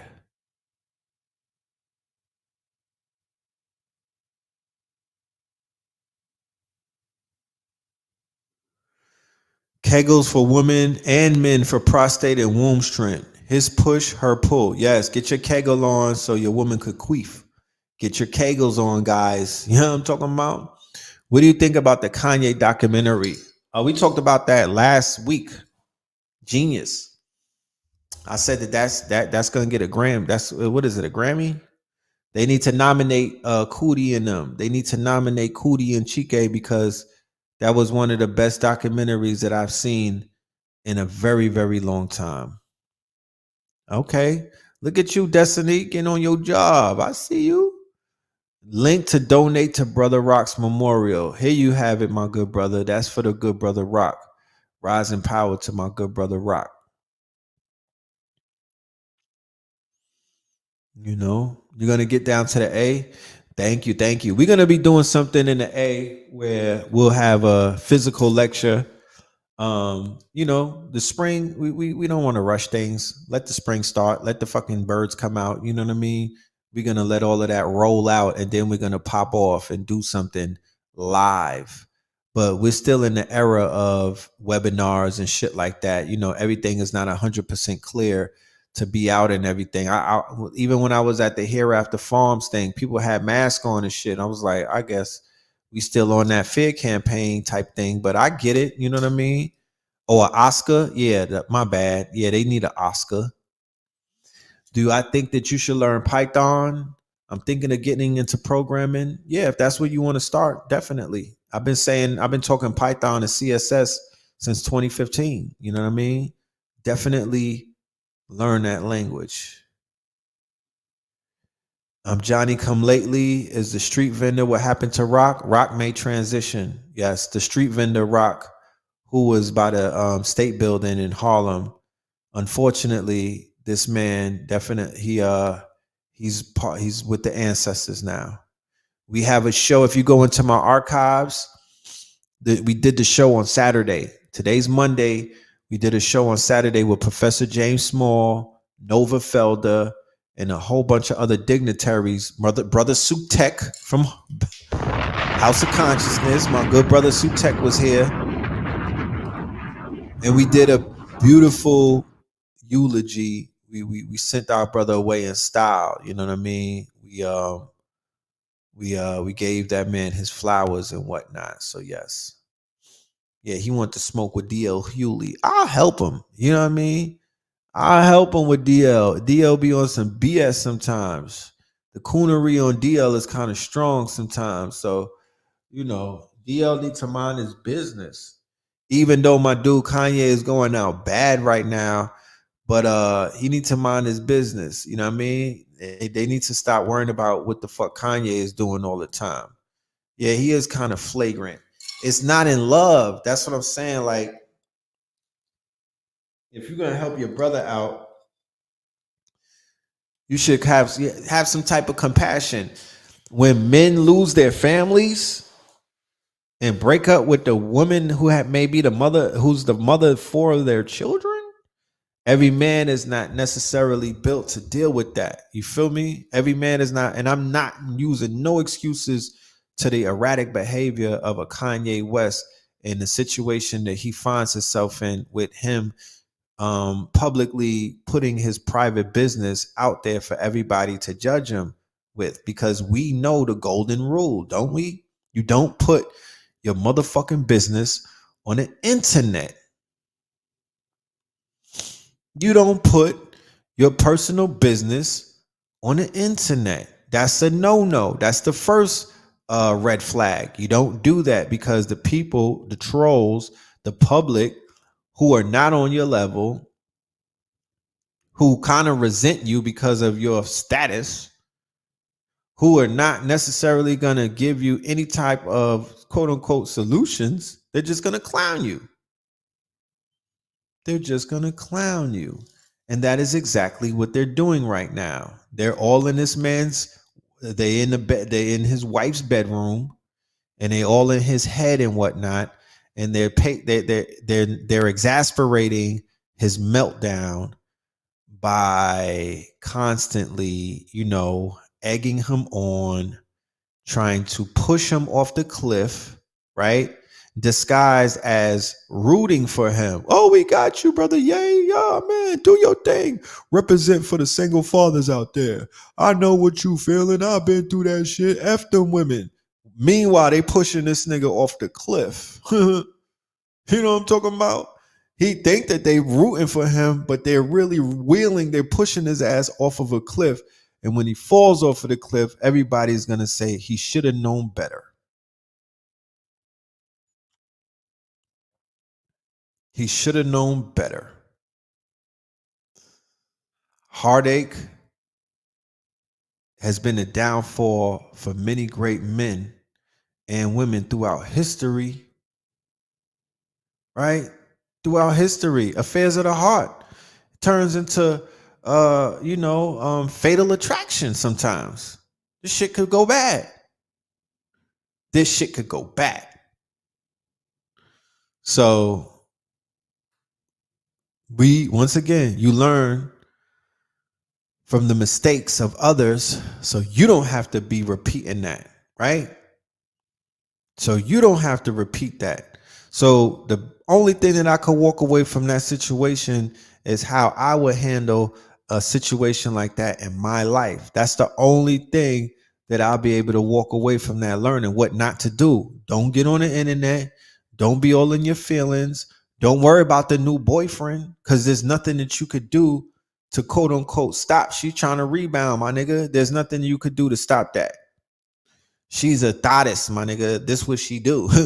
Talk black to me. Like, you made her the mama of your children. You made her, she went back to her old ways. It's nothing that you could do, bro. You got to suck that up. And you know what I mean? We talked about it on the last show. We said that he needs a powerful sister, not just Ileana to fix his life. He needs a nurturer.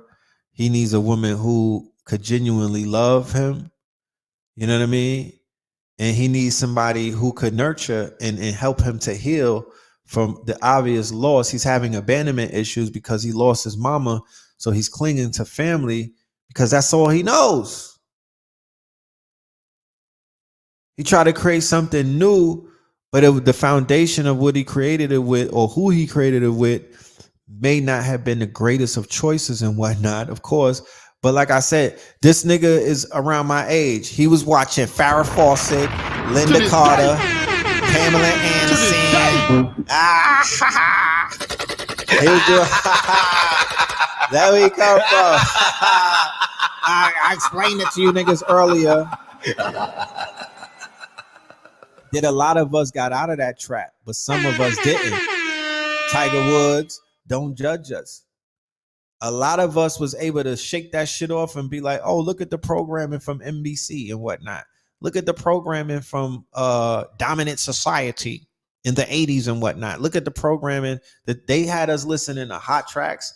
We was listening to Cyndi Lauper, George Michael. We was listening to white niggas sing to other men, and we thought they was singing to women. Wham, George Michaels, right? Cringeworthy, right? These niggas was humming at other niggas. How about that? In excess. Come on, chameleon. They come and go. Nigga, Freddie Jackson was singing to a bussy. How about that? Luther Vandross was singing to his mans in him. So we made it out of that. They was throwing Becky's at us left and right, at like they were the quote unquote. And remember, Kanye said what? I found my father's Playboy stash. Said he found his father's Playboy stash. Carmen Electra. Right. Like, I don't even know what niggas see in Carmen Electra. She looked wild basic. But anyway, that's what they was pushing in front of us in our programmable years. Don't judge us. What was they push? They was giving you women Ted dancing. Tom Selleck. I seen black women running around with Tom Selleck clones when I was little. I see you. I remember. Don Johnson. Fucking Tad from All My Children. Like, let's stop playing. Then they gave you Titty Boy in the porn off the porn scene. They gave you Titty Boy, the first white boy that was knocking sisters down, and then he multiplied. So y'all didn't make it out, and neither did we. Y'all didn't make it out either. We see you. You know what I mean? We not judging. Y'all didn't make it out either. Yeah, Justin Bieber. What? Justin fucking Bieber? Really? Really, sis? That's what you want? Suzanne Summers was lit. Facts. Kevin Costner. He was boning Whitney in the Bodyguard. To this day. Black women was like, goals. I need a Kevin Costner. Goals. Like, what? And then Monsters Ball. When that nigga, when Billy Bob Thornton donkey fucking Halle Berry on film and got an Oscar for it. Goals. Goals. You see that, sister? Goals. Here goals. I need me a trailer trash. Goals. Really? Brad Pitt, yeah, y'all ain't getting away free. To this day. You thought I was gonna let y'all off the hook? Y'all not finna get away with this shit. Yeah, they did it to all of us. Susan Lucci, yeah, she was on one. That old Chanel box. She was on one.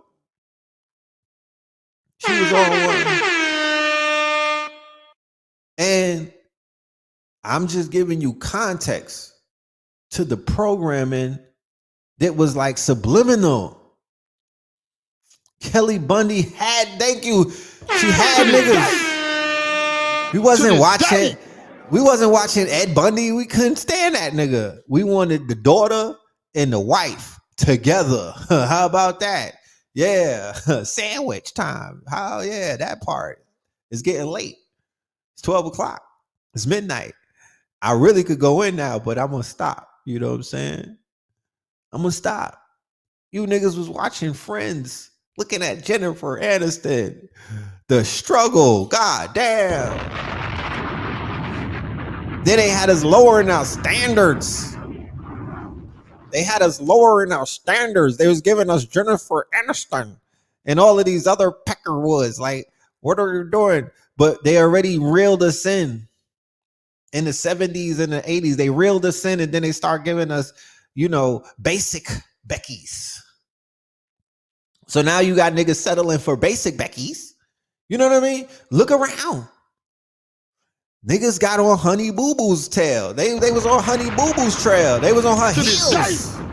It was on her heels. And then you got Kris Jenner. Niggas was on her heels. You know what I mean? You see how they switched it up? Yeah, Laverne and Shirley.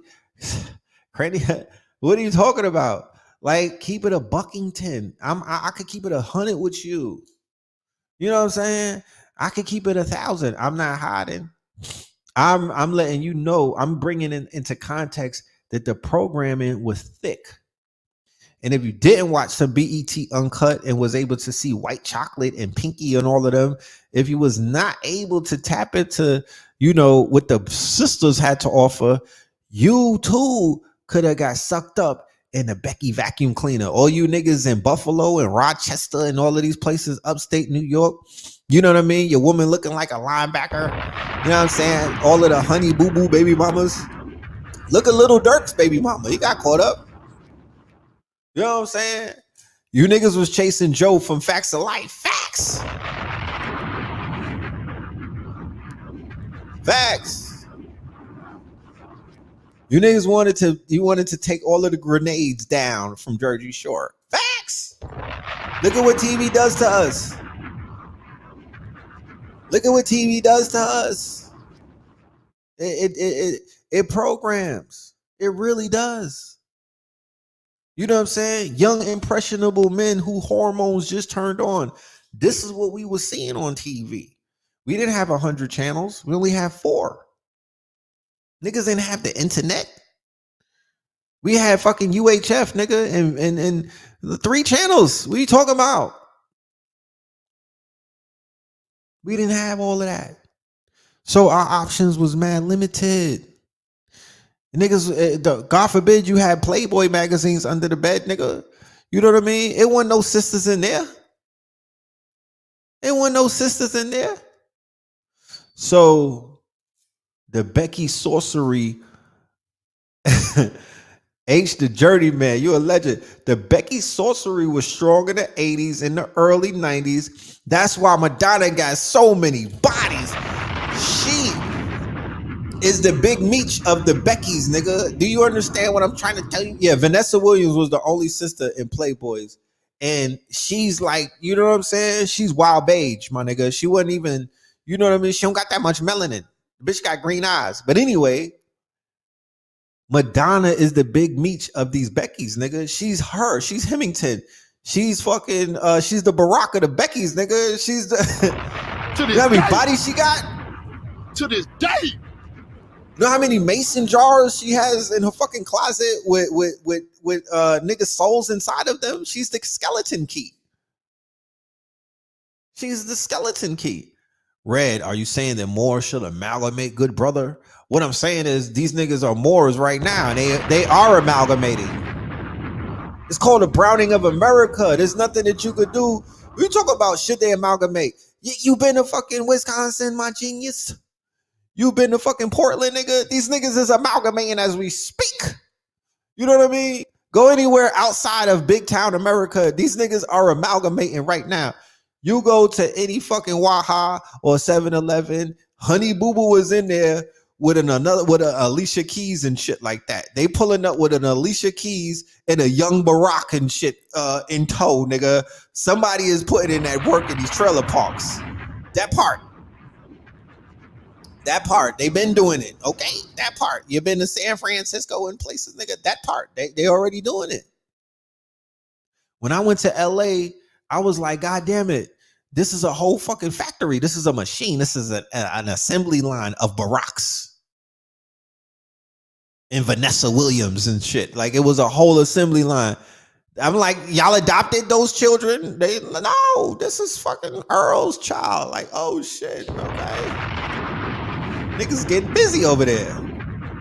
See, I come from New York. We segregated. We don't get down like that. You know what I mean? Where the New York that I come from, I don't know about the new New York, but the New York that I come from, that shit was no bueno, my nigga. That's why, unfortunately, when you see stories of black, like the Yusef Hawkins stories, they went in them white neighborhoods and got bodied. They was killing niggas for going to sleep with their women, especially them Italians, because that's payback for the Moors. You can't come up in no Italian neighborhoods. You seen the Bronx Tale. They weren't lying about that. You're not coming into no Italian neighborhoods trying to pipe down Isabella, nigga. You saw Godfather of Harlem with Briganti. What's her name? Bella. Was it Stella Briganti? Mad niggas died in trying to bone her. They had mad black people dying trying to sleep with her and whatnot. That was Chin Giganti's daughter, the mob boss. That's real.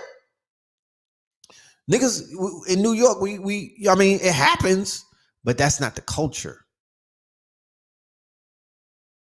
Yeah, and we talking about Brooklyn before gentrification, before the towers fell, before the falling of the towers and whatnot.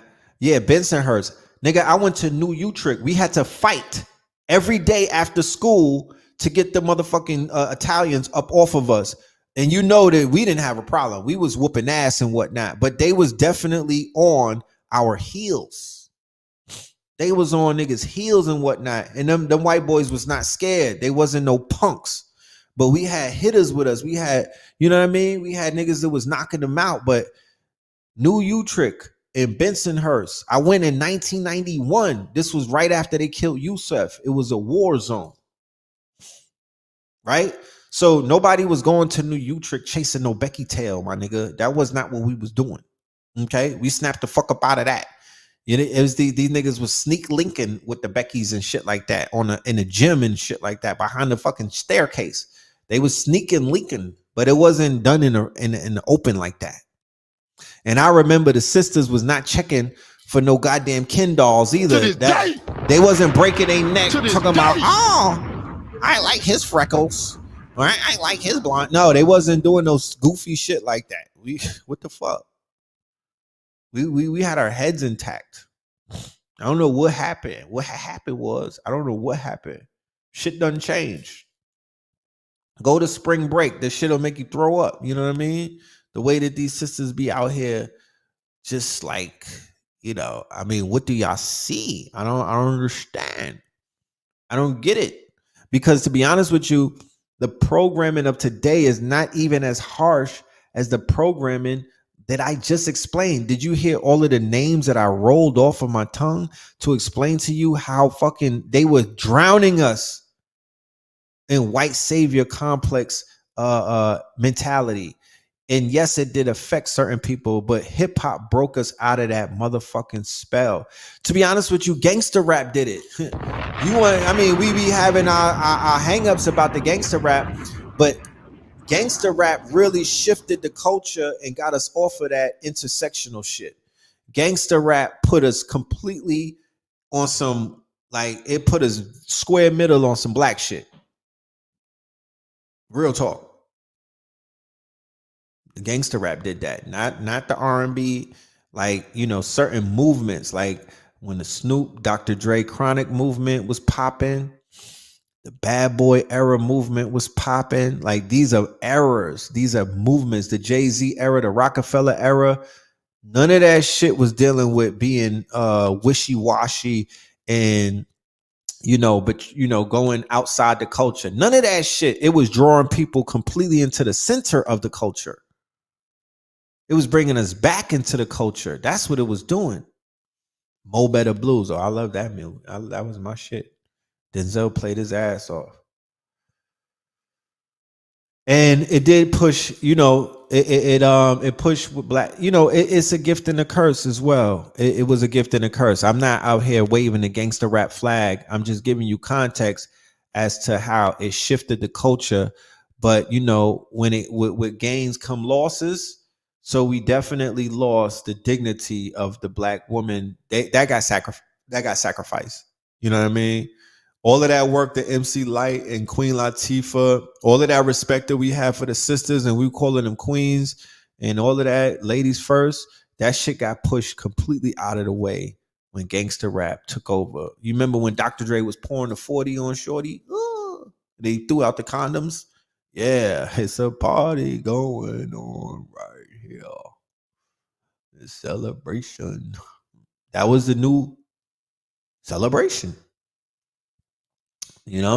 Running trains, rat packing, and shit like that. That's how that shit happened. But I ain't gonna talk too much. We have a great show, and I don't want to end abruptly or anything, but I do know that it's midnight and I'm being responsible, right? Especially for y'all on the East Coast. Y'all been listening to me all night. I have to be responsible because people have lives to live. And, I want y'all to put the little ones to sleep or get your late night snack on. No, it's too late to have a late night snack. Drink some water. You know what I mean? But I ain't gonna be on here into the wee hours and shit like that. You know what I mean? We will get back up on Third Eye Thursdays and have more conversation. I'll probably have a special guest with me on Third Eye Thursdays. Like I said, we have some events coming up. I would highly suggest that y'all tap in. These events we do these every month. We've been doing this ever since the lockdown started. So we've really been doing, we started before the lockdowns. I started doing webinars before the lockdown, like 3 months before the lockdown, I think in January of 2020. but we've been going strong. I appreciate love everybody who've been students in the class, because it was monumental. Y'all really helped me elevate just my whole teaching game and everything. Everything has elevated in these past 2 years, but I couldn't do it by myself. So for the brothers and sisters, KT aliens, KTL University students and everything who have participated in all of these classic lectures, going all the way back to Fear of a Blackamoor Messiah, you know what I mean? Strive and Thrive, Stream Chasers, you know what I'm saying? These are all classics, you know what I mean? These are all classics. 21 Savage, you feel me? All of these classics, you know what I mean? We put up some classics when I did the thing with Billionaire PA, and we was talking about, finances and shit like that, the conscious industry, you know what I mean? Like all of these classics, Pop Darby, when you know what I mean? We put on a lot of classics, man, and y'all was there for that. And I appreciate everybody who's been there for that, because, it's part of history. You know what I'm saying? It's part of history. You know what I mean? When you go back and listening to them lectures, you be like, damn, Red, you was calling shit the fuck out all the way back then, brother. Yeah, thank you. I appreciate that. You know what I'm saying? I'm just staying tapped in. You know what I mean? I'm just staying tapped in. But all of these classics, y'all, these is all classics. So everybody that was there for that, you know what I mean? We just gonna continue, the tradition. They say if it ain't broke, don't fix it. So this is the last time we did something with our Kibalon. We did the 44 American Gods Part 5. So now we coming back with the African Science of Free Energy, Soulmatic, and the illest to bring the static, right? KTLUniversity.com. And then the 7 steps to building wealth with precious metals. You know what I'm saying? So be a part of it. Tap in. Go to the website and get your ticket. We have gifts for the 7 steps to building wealth. You will get a free ebook. You will also get a free 4-hour workshop that I did. This one right here. You'll get this one, Dropping Gems. All right. This shit is fire. I did that last month. That comes with your order. All right. And for every 20th ticket holder, you get a free chain. So once again, like I said, never say that I didn't look out for you. And I'm going to leave y'all with this commercial, because we also have something for the 100. Greetings, family. Inkaru Watch Company would like to present Enter the Wind, this Inkaru timepiece, the Heru collection, hand painted on a pure silver dial, 42 millimeter stainless steel case, and a Swiss 17 jewel mechanical 2.5 delta waves movement. The 100 person that sign up for our online Zoom class, The Power of Precious Metals, sponsored by KTL University and Inkaru, will win this beautiful timepiece. Again, the 100 person that sign up for our class, The Power of Precious Metals, will win this beautiful timepiece. Enter now. Thank you.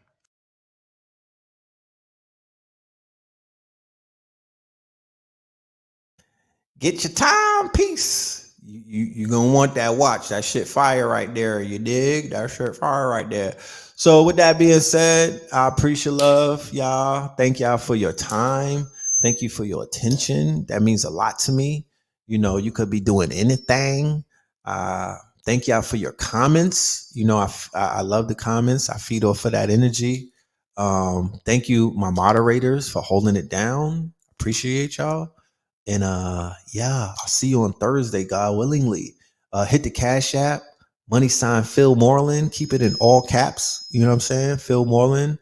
And yeah, we'll talk again. Peace. To this day.